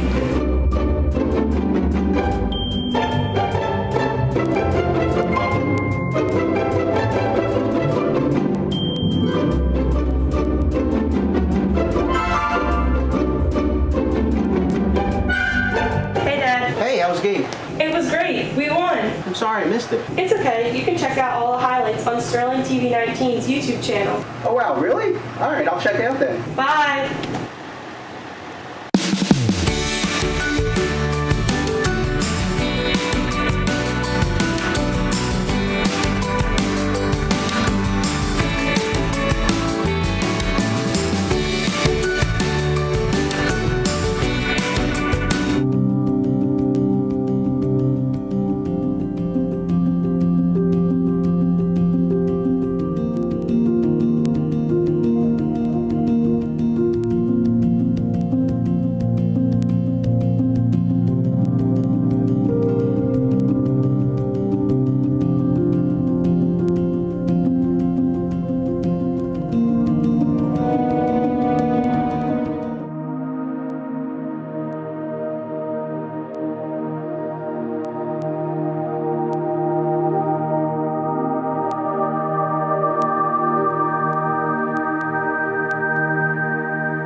Beautiful overhead shot of Sterling High School as we get ready for second half action here on Channel 19. 27-6. Sterling over Pitman. Sterling fell behind early, 6-0 on a pick six, deep in their own territory, but have ripped off 27 straight points. Schulze, just a really dominant performance by Sterling here. It really since that point. It really was. You just saw the defense do an outstanding job offensively. They ran the ball tackle to tackle. That's how they got the first score with Jermaine Stewart on the big play off tackle. And then they manipulated things to the outside. Real good job by Taheem Sally taking that screen pass to the house.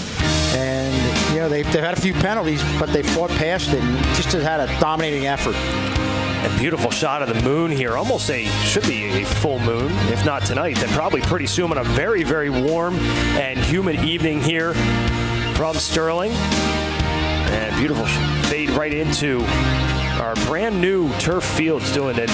They look phenomenal here. It's just a stark contrast. We were looking at some of those commercials earlier. Shows you got to see some of the old field the way it was with the grass, and this definitely quite the upgrade. It's awesome. I mean, how many years did we have where we had the bad drainage in the corners? Yeah. And it was really, it got to the point where it was almost dangerous to play on. So this is the whole complex has really been upgraded in a big way over the last 4 or 5 years. Some other scores from around Sterling Athletics. Girls soccer victorious in their season opener via the shutout, 6-0. And as well as that, Coach Jimmy Kay picks up his 300th career coaching victory, so congratulations to Coach Kay.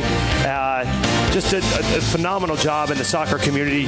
And Sterling Soccer is really #1 in South Jersey as far as I'm concerned. Just year in and year out consistency. Well, and not only here, like the feeder program is solid. The coaches have their involvement down there, and it really has transpired to what they've done over the last couple of years in both boys and girls soccer. I'd like to thank Max Zubak for joining us in the first half. Joining us here for the second half, making his Channel 19 debut, one Gavin Murphy. Welcome to the broadcast, my friend. Welcome, Gavin. We're excited. It's been a great game so far. It's been awesome. You actually were one of the reporters getting us some of the soccer scores. Girls win 6-0. Boys win 3-1. So both teams off to a great start.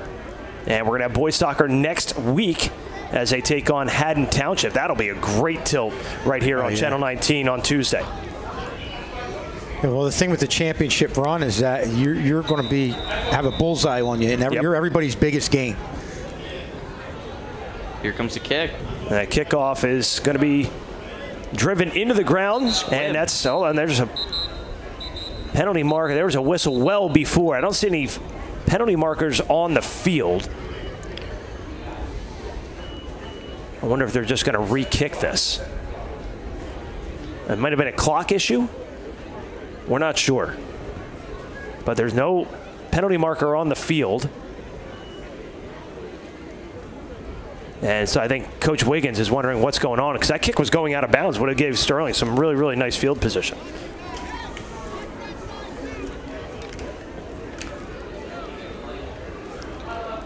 So I guess we're just going to redo this. There we go. Field hockey also off to a great start as well. Their program growing and growing. Back-to-back wins to open the season for the field hockey team. That's always good to see, because I know that was a program in recent years that have struggled with numbers. Now the kickoff to start the second half. Low line drive, much better this time around. Taken on a knee inside the 20.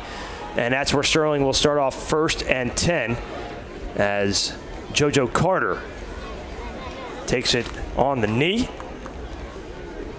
What can't be lost, I think, in everything we're seeing, and I know last week Buna was probably a little bit of a lesser team, but this is a very good team you're beating with what Pitman's done over the last couple of years. And, you know, they're a highly thought of program in Group 1. And I think this first half is really more about what Sterling's been able to do. And just even with some of the mistakes Sterling's made, they've just done so many good things on both sides of the ball. It'll be 1st and 10 for Sterling from their own 18. Handoff in the backfield off the left side. Plenty of room, and being dragged down past the 35. Nice run there by Jermaine Stewart. Well, in the first half where you dominated, why not start the second half in imposing your will going off tackle? And they were able to do that with Stewart. Stewart ripped off a 55-yard touchdown run to give Sterling the lead in the first quarter and gets a nice chunk of yardage there out to about the 36. Battolini now working from the shotgun, 2 wide receivers to the near side and 1 back to his right. Takes a snap and nice little screen pass to Jaden Ollie Ward, and that's sniffed out right away by Aiden Upham, and it's a loss of about 1. Yeah, this is just a real nice play by the defensive back. Upham getting up there and riding Ollie Ward out of bounds. A tough guy to get in the open field with his ability to make people miss. Second down and 11. Ball at the 35. They hand it to Stewart. Stewart right up the middle into Pitman territory down to the 47-yard line. Gain of about 16. That's a great play by Jermaine Stewart. He's been going out all day. He's been rushing the ball down the field. He's been getting down there. He's just a great elusive player. He knows how to get around the guys. Right there you can see. 17-yard gain. First and 10. They hand it. Oh, that's Battolini's going to keep it himself off to that far side. Going to pick up about 5 or 6. Nice little misdirection there. Had me fooled. So, which is pretty easy to do. No, I'm not going to lie. It happens.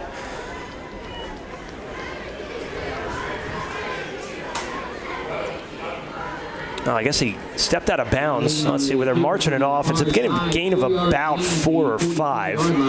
That's that read option, and Battolini even scored a touchdown on that play. Pitman had a few more defenders get over there, but Battolini still made the right read and got himself upfield. From the shotgun, hands it off to Stewart right up the middle, close to a first down as he crosses the 40-yard line down to about the 39. Jermaine Stewart coming into this game, 6 carries for 53 yards and a touchdown, and he's definitely going to add some to this one. He's having a heck of a night as well as Will Nicholas. And you look at Stewart's ability to just fire off and get to the hole quickly. That's always a lineman's best friend because you don't have to hold your block as long. In addition to the other things he does in getting to the second level, keeping the shoulders low and running over people. Third down and 2. Battolini from the shotgun puts it in the air and it's dropped in the hands and out of the hands of Will Nicholas. But you're kind of in 4-down territory here and on a 4th and 2, and why not open it up with the passing game? Yeah, no doubt. You're 4th and 2, and you want to keep. Again, we talked about keeping the pedal to the metal, and you have to think they're. Looks like they're going to keep them on the field and go for it. And that's a good move. And it's offensive coordinator C.J. Barrett sending in the play call. Battolini from the shotgun. Behind him is Briley Sharp. They hand it. Nope, they're going to keep it. Battolini near side, needs to get some more space. He is sliding, and it's going to depend on the mark. This is a close one. Very close. Depends on the spot here. Sterling staying first down, and now the official on the near sideline signaling first down, and it is a first down as Jay Craig came in and tackled Battolini, but that was about a foot shy of it being a turnover. They've really made that read option work for them in a couple different ways. And, you saw they get one of the touchdowns with it. On that first down play, they got about 5, and you use it right there to get the first down. Battolini from the shotguns, Jermaine Stewart in the backfield. They go across the middle to Nicholas, and he drops it. Might have been a little bit ahead of him, but I think that's one that he's going to want back. Yeah. Can't tell on that angle whether or not Battolini led him a little too far. We'll see.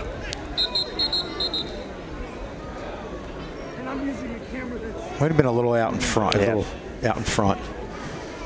To his left. Out.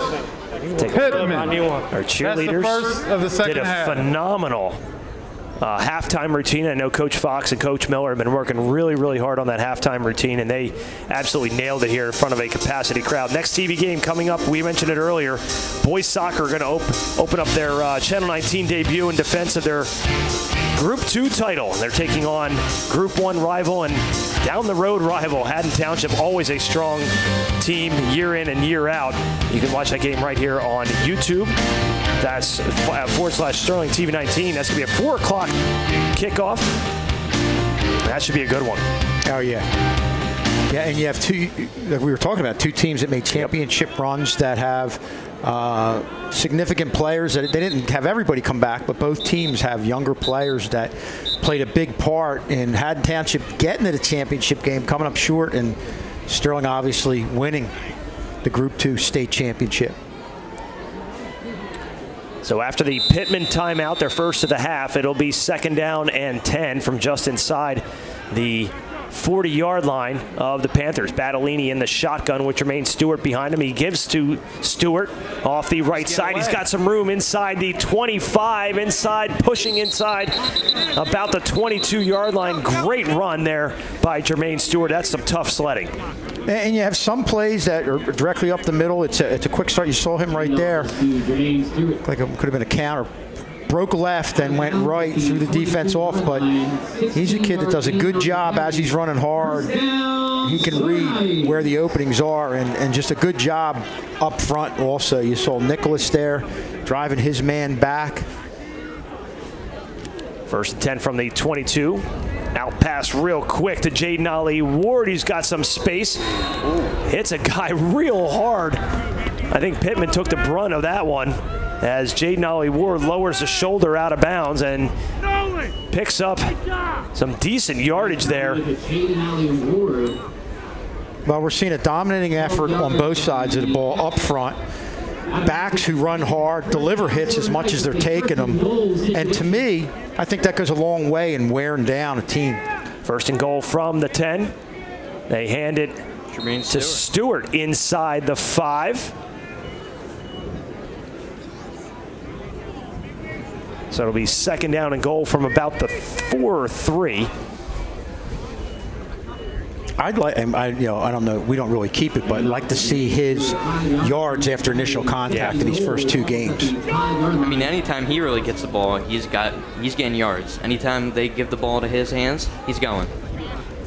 They call his number again, right on cue. Gavin Murphy is going to. You should talk to. I think C.J. Barrett should be a little worried that you might be taking his job. Making the call. Of course, C.J. Barrett played quarterback here at Sterling. Had some. Down at the 2, 3rd and goal. Josh Hernandez taking this one in. Like the green gloves. Can't miss those at night.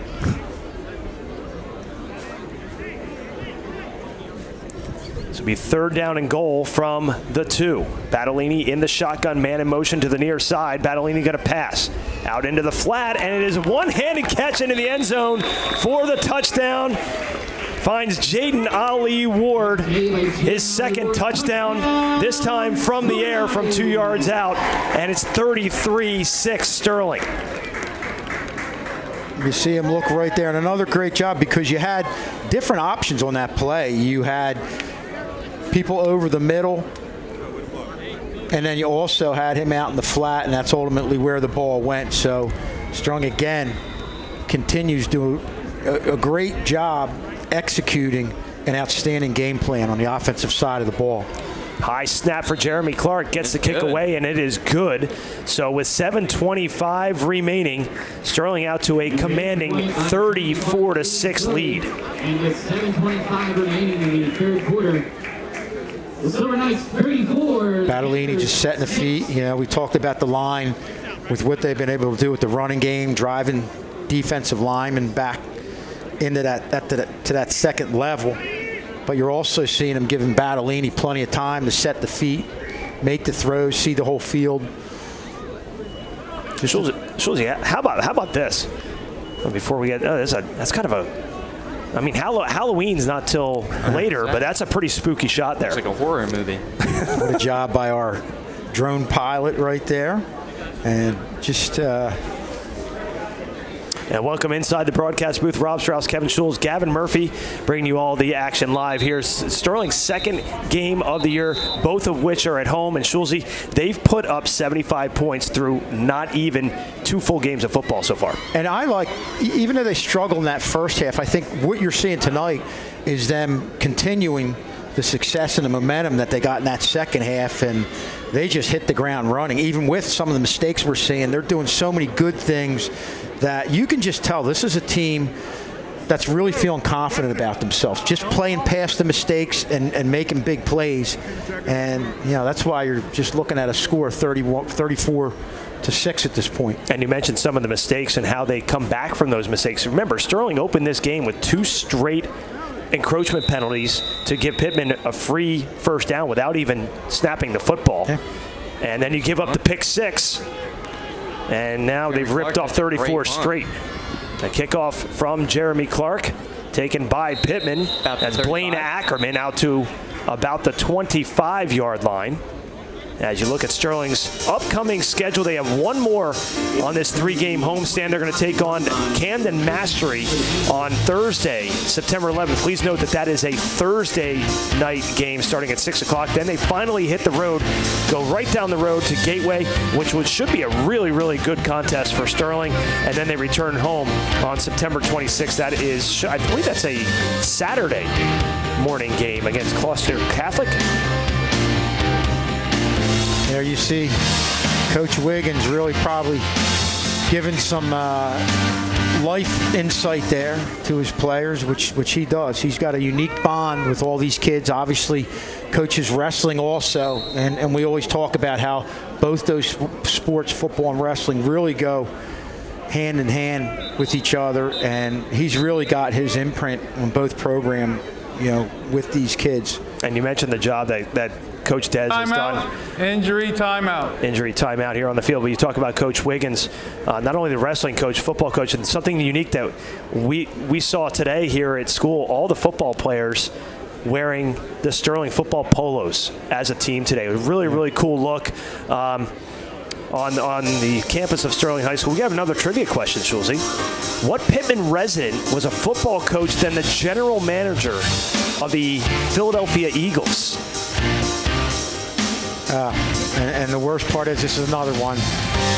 I know. You know the last name, but not the first name. I know what it is. Okay. I think I know now. Are we going to let that simmer? Let it simmer. Are you going to let it marinate, or am I going to let it simmer? I'll marinate. You do the simmering. Okay.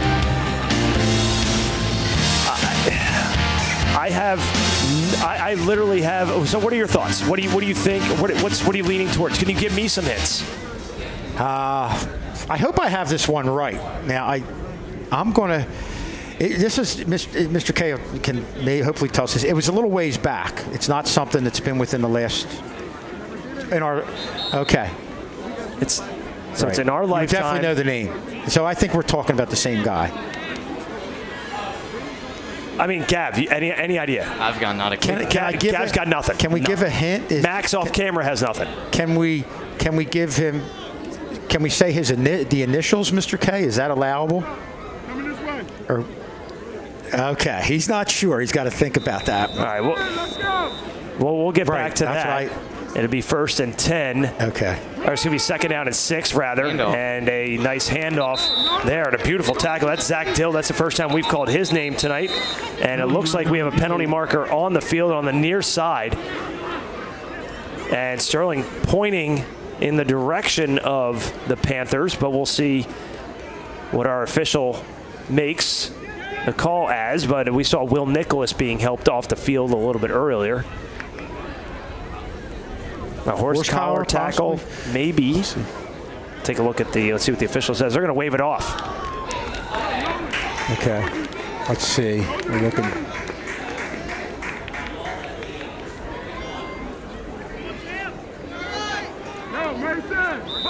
1 yard gain on the It looked like he just dragged his shirt down. Yeah. It's when you grab the helmet or get your hand inside there that can be called. But a good job of talking it over. Be 3rd down and 5 for Pitman at their own 31-yard line. Just under 6.5 left to play here in the 3rd quarter. A rollout by Collum. He's got some space, cuts it back inside, has the 1st down before he's tackled just shy of the 40-yard line. Nice piece of running there by Dane Collum. It's a good piece of running, but again, along this game, within this game, another teachable moment for Sterling defensively in that you're making a lot of plays, you're amped up. You've got to keep containment, and you can't commit until you know this isn't going to be a bootleg. He's not rolling back the other way, and they bit on the fake right there. 8-yard line. It's a 1st down for the Look at this drone shot.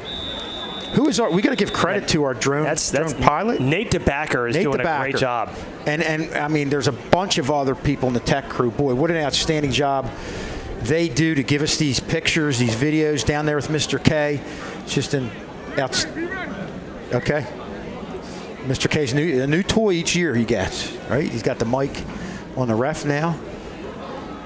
And a short carry up the middle. Sterling all over. That hasn't been there all night, Schulze. And Zach Dill just ran into the entire Sterling defensive line. Yeah, we talked about a lot of big-time efforts start with what's up front. And we've seen it on both sides of the ball from Sterling, and you just see it right there. Everybody's just playing with a lot of confidence. Clock continues to run under 5.5 remaining. Sterling leading 34-6. 2nd down and 9 for the Panthers. Ball at the 40-yard line.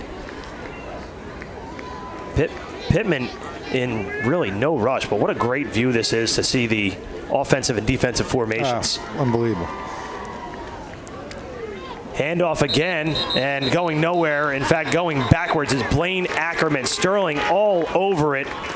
Kudos to Jake Churchill, who got in there and took care of that one.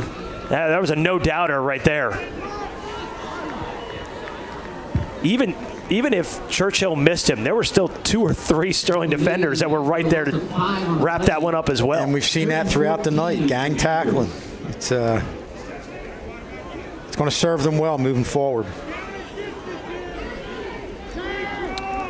So now it's going to be 3rd and 14. You see Coach there talking to A.J. Panarello. And Pittman's faced with a 3rd and long at about their own 35. Collum from the shotgun, 3 receivers to the near side, and Sterling jumped. So the hard count by Collum is going to give the Panthers, we assume, an additional 5 yards. Encroachment on the defense, 5 yards, replay, 3rd down. It's our new fancy technology, having the referee mic'd up, and I'll tell you what, I love it. Is next year the 1st and 10 line? Is that what's coming next year? That's right. Not that we're putting pressure on Mr. K, but no big deal. It would be nice. But come on, guys, can we step our game up a little bit? How long we been doing this? Come on, guys. Do it for the viewers at home. I think Mr. K can correct me if I'm wrong. It wasn't the first year that they had that on whatever network they had it. They had to have a whole separate truck for just that. Yep. I remember, for some reason, I remember Mr. K telling me that. All right. It's going to be a false start on Pitman. So the referees giveth and they taketh away. On the offense, 5-yard penalty, replay, 3rd down.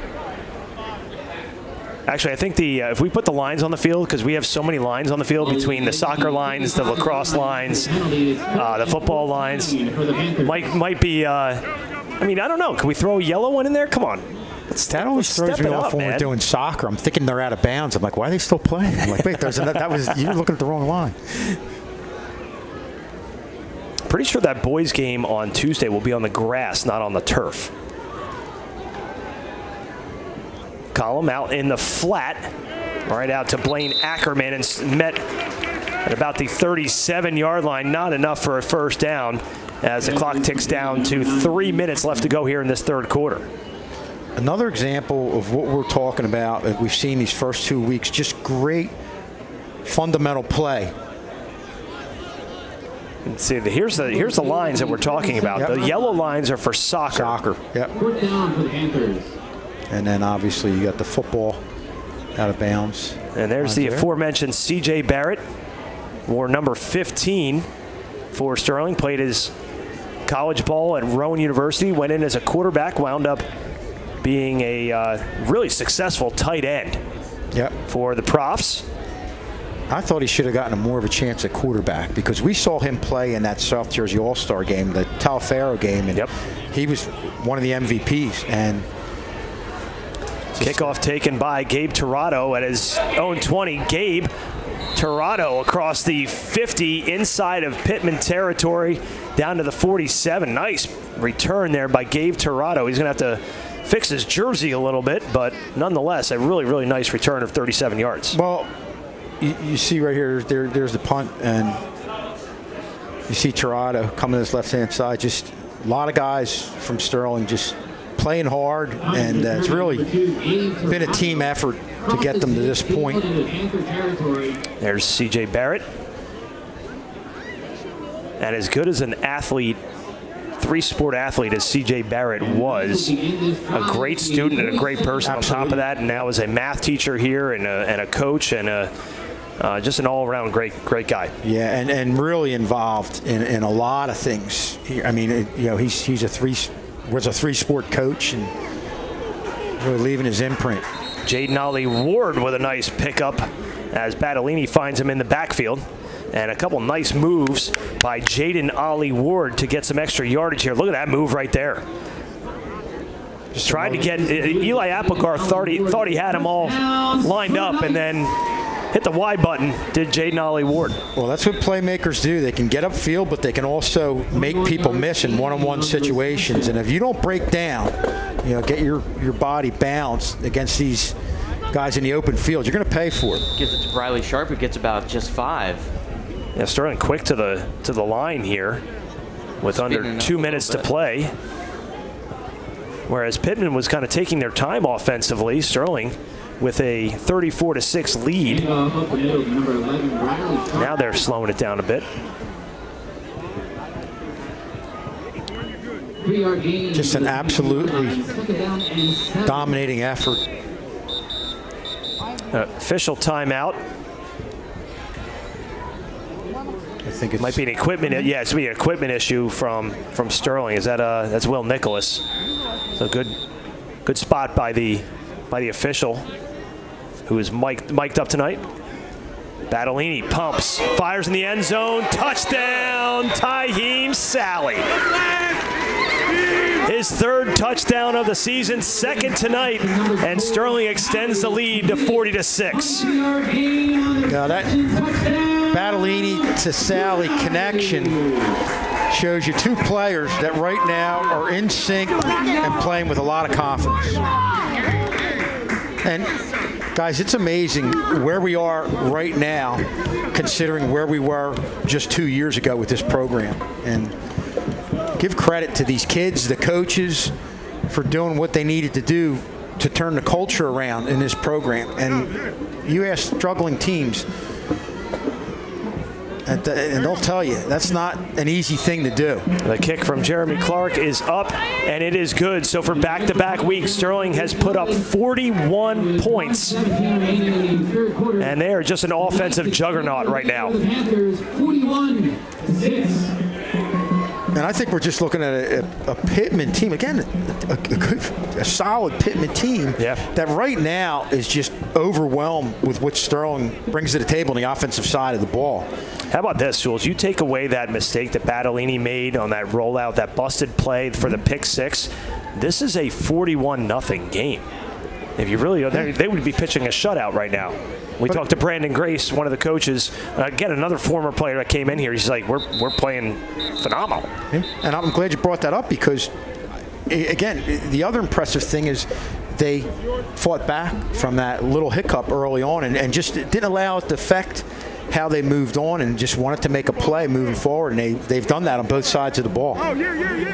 Take a look at our band. 3 girls tennis players in that shot right there. You see Sophie Howitt there right in the center of your screen, along with Lucy Stafiri and also Maria Bennett on the keys. Of course, you got to give the girls tennis team a shout out. Yeah, sure, absolutely.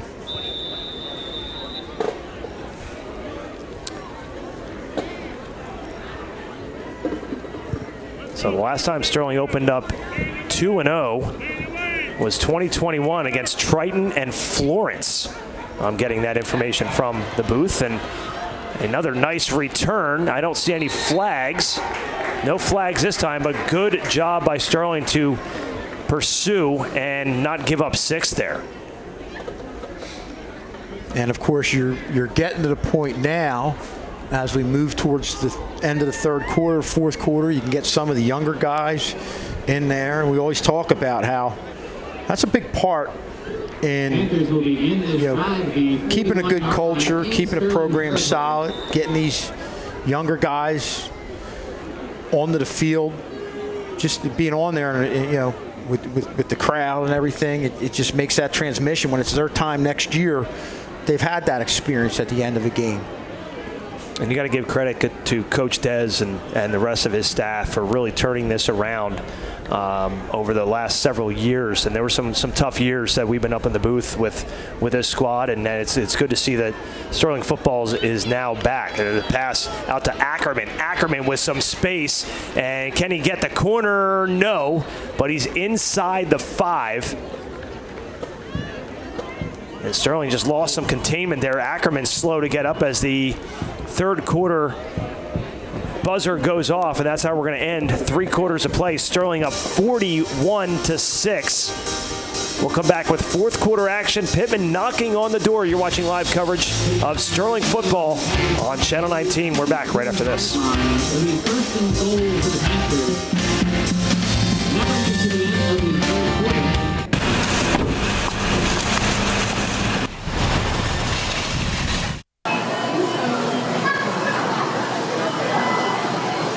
Do you want these? You definitely want these, right? I really think you want these cookies. No, I don't. Yes, you do. No, I don't.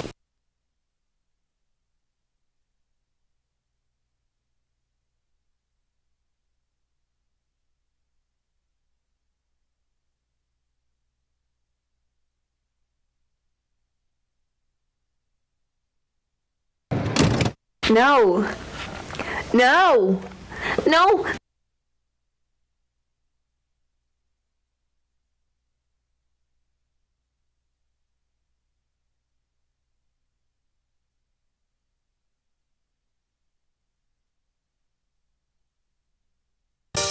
The moon continues to rise over Sterling, and it's rising to a 41-6 lead for the Silver Knights on their way to their second consecutive victory to open the 2025 season over the Pitman Panthers. Rob Strauss, Kevin Schulz, as well as Gavin Murphy, the Gavin Murphy. Thank Max Zubek for his first half. Great first half from Max on the play-by-play detail, but it's going to be Pitman threatening here to open the fourth quarter. First and goal from the 2. It's currently a running clock right now as the deficit is 35. And it's going to be a pass out into the flat. Sterling stops Jay Craig a couple yards shy as Cameron Johnson makes the tackle, no gain.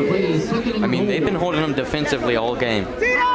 If it wasn't for the one play earlier in the first, I think it was, with the pick 6, they'd be up right now 41-0. They wouldn't have a score on the board if it wasn't for that pick 6 earlier in the offensive. Collum going to call his own number and try the old, it's not really the tush push, but you don't have that quarterback that can leg press 650 pounds. Did you see the thing last night with Saquon Barkley when he was squatting? The amount of weight that he was squatting. When the bar bends like that, that's some real stuff. That's real weight. I'm not gonna lie to you. I can't even lift the bar. So yeah, weight days are done for us. Yeah, that ship has sailed. Not that we were ever even close to that. No, absolutely not. I'll stick to running. Thank you. No gain on the play. Going to bring up third down and goal from the 2, and a great defensive hold so far for Sterling. Yeah, you got a few younger guys in there, mixed with some of the starters, but it's a great experience, especially for some of the younger guys. Collum with Ackerman. He's going to move Ackerman to his right. Julian, keep that outside shoulder free. Collum from the shotgun. Takes a snap, Ackerman. Nope, they're going to pass it, and it's in the end zone for the touchdown.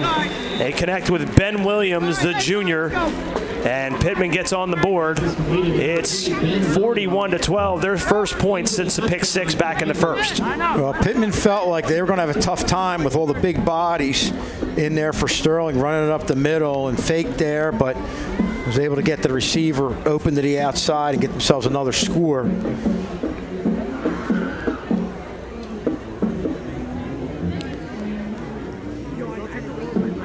On to attempt the extra point are the Panthers. Gotta love this view.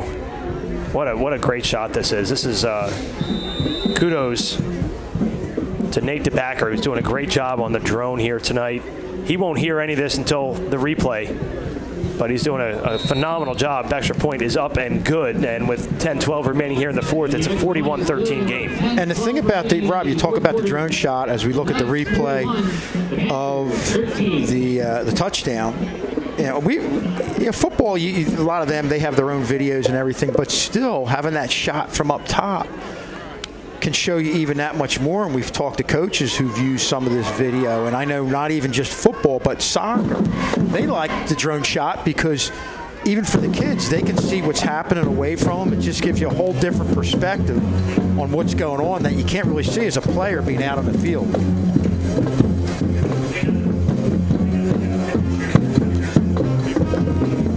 You kind of see where we are, our vantage point up in the booth. In our air-conditioned press box. And look at this. You got the Pitman cheerleaders over here with the Sterling cheerleaders, and they're doing one of the great Sterling traditions that we've seen develop over the years of the alligator. This is phenomenal. It's always fun to watch a new dance come around whenever someone thinks it's something new.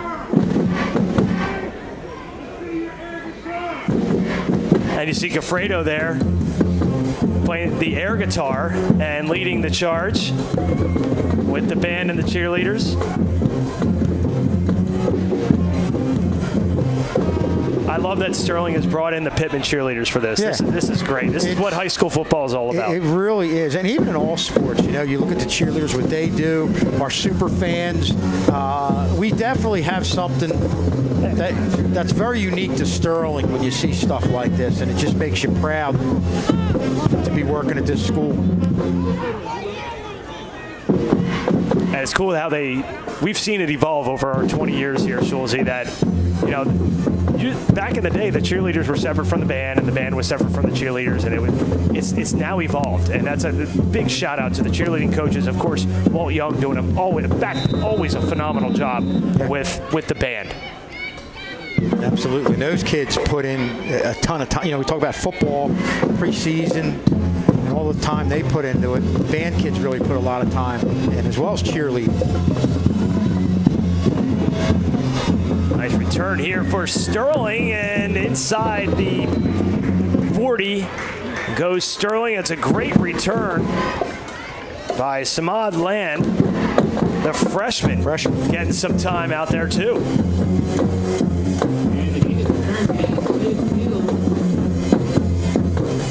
Schulze, talk about the freshman putting the arm up, directing traffic. I mean, talk about somebody who's instantly feeling comfortable out there. That's great to see. Schulze, talk about the helmet that he's wearing there. It's a new thing that the NFL players and the college players are starting to use. It's made its way down to the high school levels. Part of the extra padding, and it's a great thing. I think at every level of football, they're trying to do as much as they can to take away the impact from helmets or any type of contact, and that's definitely a step in the right direction. Alan Chambry in at quarterback now, hands it off to Briley Sharp. So you can close the book on a great day for Battolini. He's going to walk out of here a winner with under 9 minutes left to go. Now, as you mentioned earlier, Schulze, some of the younger players starting to get some really, really important minutes here. Sure. Not only for this season, but for future seasons as well. And I think it's important. We talked about how them getting in here, getting on a varsity field under the lights is a big thing. But you talk about Gary Battolini. I think these first two games were very important for him. And this is going to be, again, another teaching moment here. A mishandled snap there. Falling on top of it was Alan Chambry, and it's going to be a loss on the play, bringing the ball back to the 40-yard line. But Battellini really didn't have a junior year last year. He got hurt I think it was early on. Game, yeah. And there really wasn't much of a year, so you're almost talking about a first-year starter this year. And it hasn't been perfect, but again, to me, I like how he's fought through the mistakes and really learned from them and played great. Played great in that second half last week, and this week he's been good, way more than bad. Busted play here from Chambry, trying to make something out of nothing, and he does. He could go. He's being pursued. He's inside the 5, and he's down to about the. Oh no, he lost the ball. No. Chambry lost the ball as he was trying to get to the end zone, and it popped out, and it's Pitman football inside their own 5. This was busted from the start, Schulze. Yeah, and that's going to happen with the younger guys. They don't get as many reps, and you see right here, went the other way. Well, and give him credit, he had lived right away, got upfield, and he cut inside and didn't tuck it. Yeah. Just popped out. You're going to see that, and that's that's a culture thing from Pitman. They're down, they're having a bad game, but they're still trying to rip the ball away, and we're able to cause the turnover. So that's going to bring the Pitman offense back out onto the field. Let's see if they bring their starters out, or if the head coach Chris Thomas is going to wave the white flag here, and we'll see if they do bring out Dane Collum under center. They do not. They bring in the backup quarterback, Sam Adams, the 5'10", 140-pound junior. Another big hit right here. Look at this hit. Is this Churchill? Or yeah, it looked like he put the shoulder in there. So Nolan Giles. I'm sorry, no, 79. Was it? Yeah, it was Churchill. Churchill, and okay, you're right. Nolan Giles with the hit, number 7. 6'1", 330. I would just fall on the ground if I ever saw him. And that's one of the reasons why you see our line not getting pushed back to the second level, like Pittman's line has been pushed back. Barely getting back to the line of scrimmage. I mean, Pitman is in almost safety territory as one of the Knights limping off. That was like Rene Camacho. It's a big asset to this defense.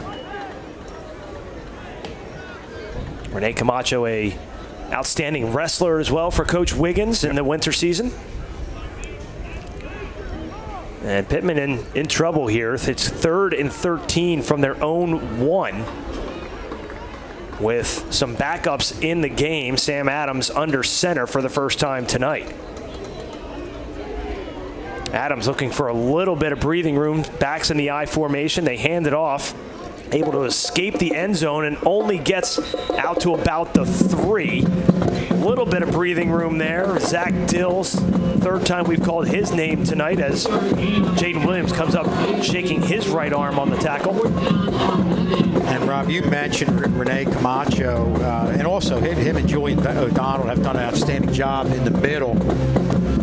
Camacho being one of those wrestlers, and you can see where his wrestling goes hand in hand with the football. With when he makes a tackle. Look at Mr. Strauss. They got me. They got me. All right, they got me because my daughter's she's one of the varsity cheerleaders, so they got me. I was trying to. Yeah, they got me. That's messed up, Ted. You're always around a mic and always around a camera here. Don't worry, that won't come back on my retirement video at all. Not at all. Not at all. Filed away. He's got it labeled. That'll be slow mode and stuff and put on the morning news on Monday, I'm sure. And I'm okay with it. I've done worse things. Timeout, Pitman. We love what you're doing here so much. I appreciate Mr. that. Strauss. You're going to get a replay. Can we slow it up? Can we do it slow? Can we not? That's slow. Oh man. Listen, I'm locked focused. in. I'm locked in. No blinking. I think we should get this guy a couple pom-poms. I cannot believe that just happened. Well,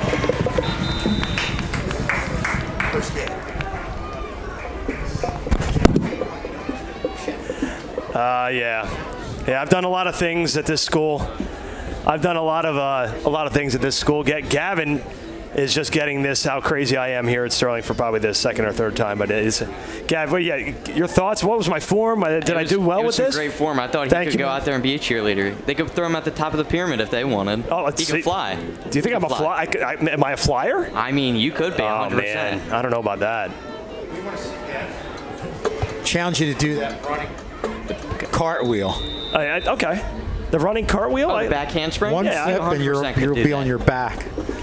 I'll put the percent chance of me doing that successfully at 0.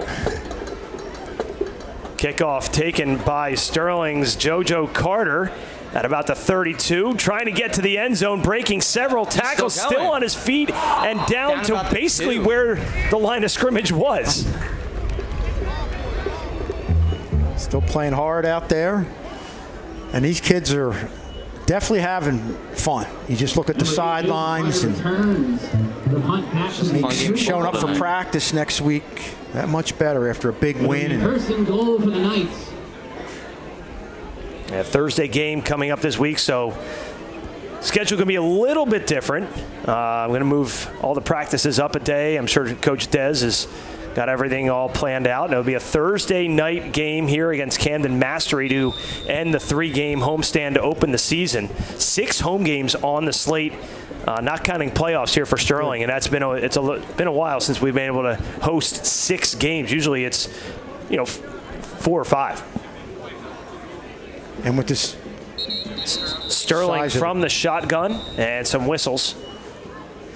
And timeout, Pitman. Pittman's going to take that is their final timeout of the second half. That's their final timeout, 2:52 remaining. But Rob, you talk about these all the home games. You got to think the crowds with the success of the team are just really going to increase that much more. And we've had a lot of people out here in the first 2 games, and it's just great to see. Our next TV game is going to be on Sterling 19, Tuesday, September 9th again. It's going to be a soccer game at 4 p.m. Sterling versus Haddon Township, which should be a great game after Sterling won the championship last year. All right, so let's get back to the question that we had in the latter parts of the third quarter. What Pitman resident was a football coach, then the general manager of the Eagles? I have no idea. Schulze, you got it. Harry Gamble. Harry Gamble is correct. 1985 to 1994. Yeah, I would have no clue. You're 2 for 2 tonight. Actually, 1.5 for 2. I'll give you a half on that. Half credit. That's right. I didn't get the first name right. Handoff to Daniel Sears. Sears trying to get to the end zone. He could not, and Pitman stacks him up, and now some extracurriculars as Sam Adams puts his hands up. Handoff is number 32. The last thing you want to see this late in the game is any sort of extracurriculars. And we saw the beginning of the Eagles game, 6 seconds into the game last night. You see how that almost hurt the Eagles. Got an example of what not to do. Yeah. That's still can't believe that. I would love to be a fly on the wall in the locker room with Coach in that one, or maybe I would rather not. Yeah, it was just a bizarre start of the game, to say the least. High snap, corralled. Daniel Sears, and he gets it. It's good. Daniel Sears, the junior, gets into the end zone for the touchdown. And they add to the lead, 47-13 Silver Knights.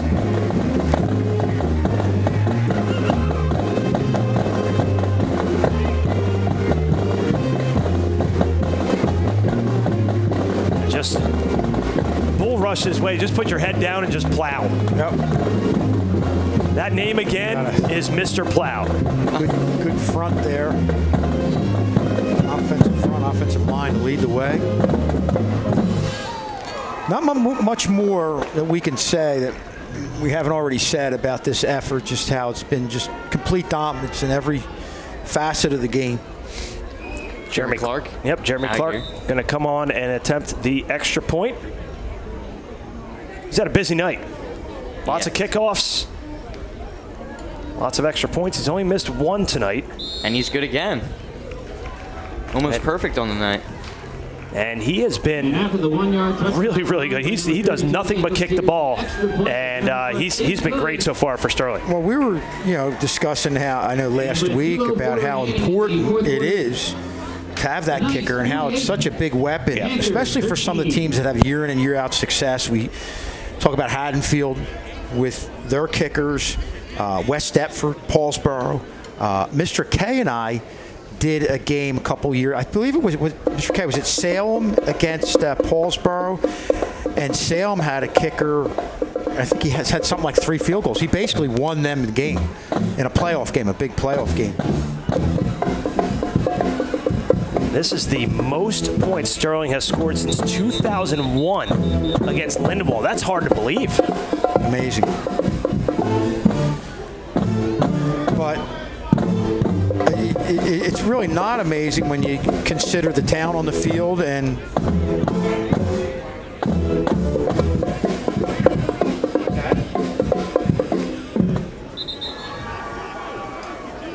that game that surpassed this one came close to. That was 73 points. So I don't think we're not getting there tonight. No, we're not getting there tonight.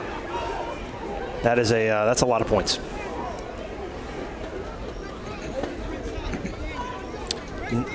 No post-game show after this one due to the length of this game, but we will have live action of boys soccer coming up on Tuesday at 4 o'clock against Haddon Township. Hopefully you join us here on Sterling TV 19 and YouTube. And the kickoff from Sterling. High end over end kick taken at about the 10-yard line. And that's Aiden Upham. And 28-yard line, 28-yard return by Pitman. And they'll take over 1st and 10 with 1:44 and counting. And that'll wrap up this one. Gavin, it's been all Sterling. It's been all Sterling, Gav, from after they had that little hiccup in that first quarter, gave up the pick 6, a couple penalties to start the game defensively, and they never looked back. They really didn't, yeah.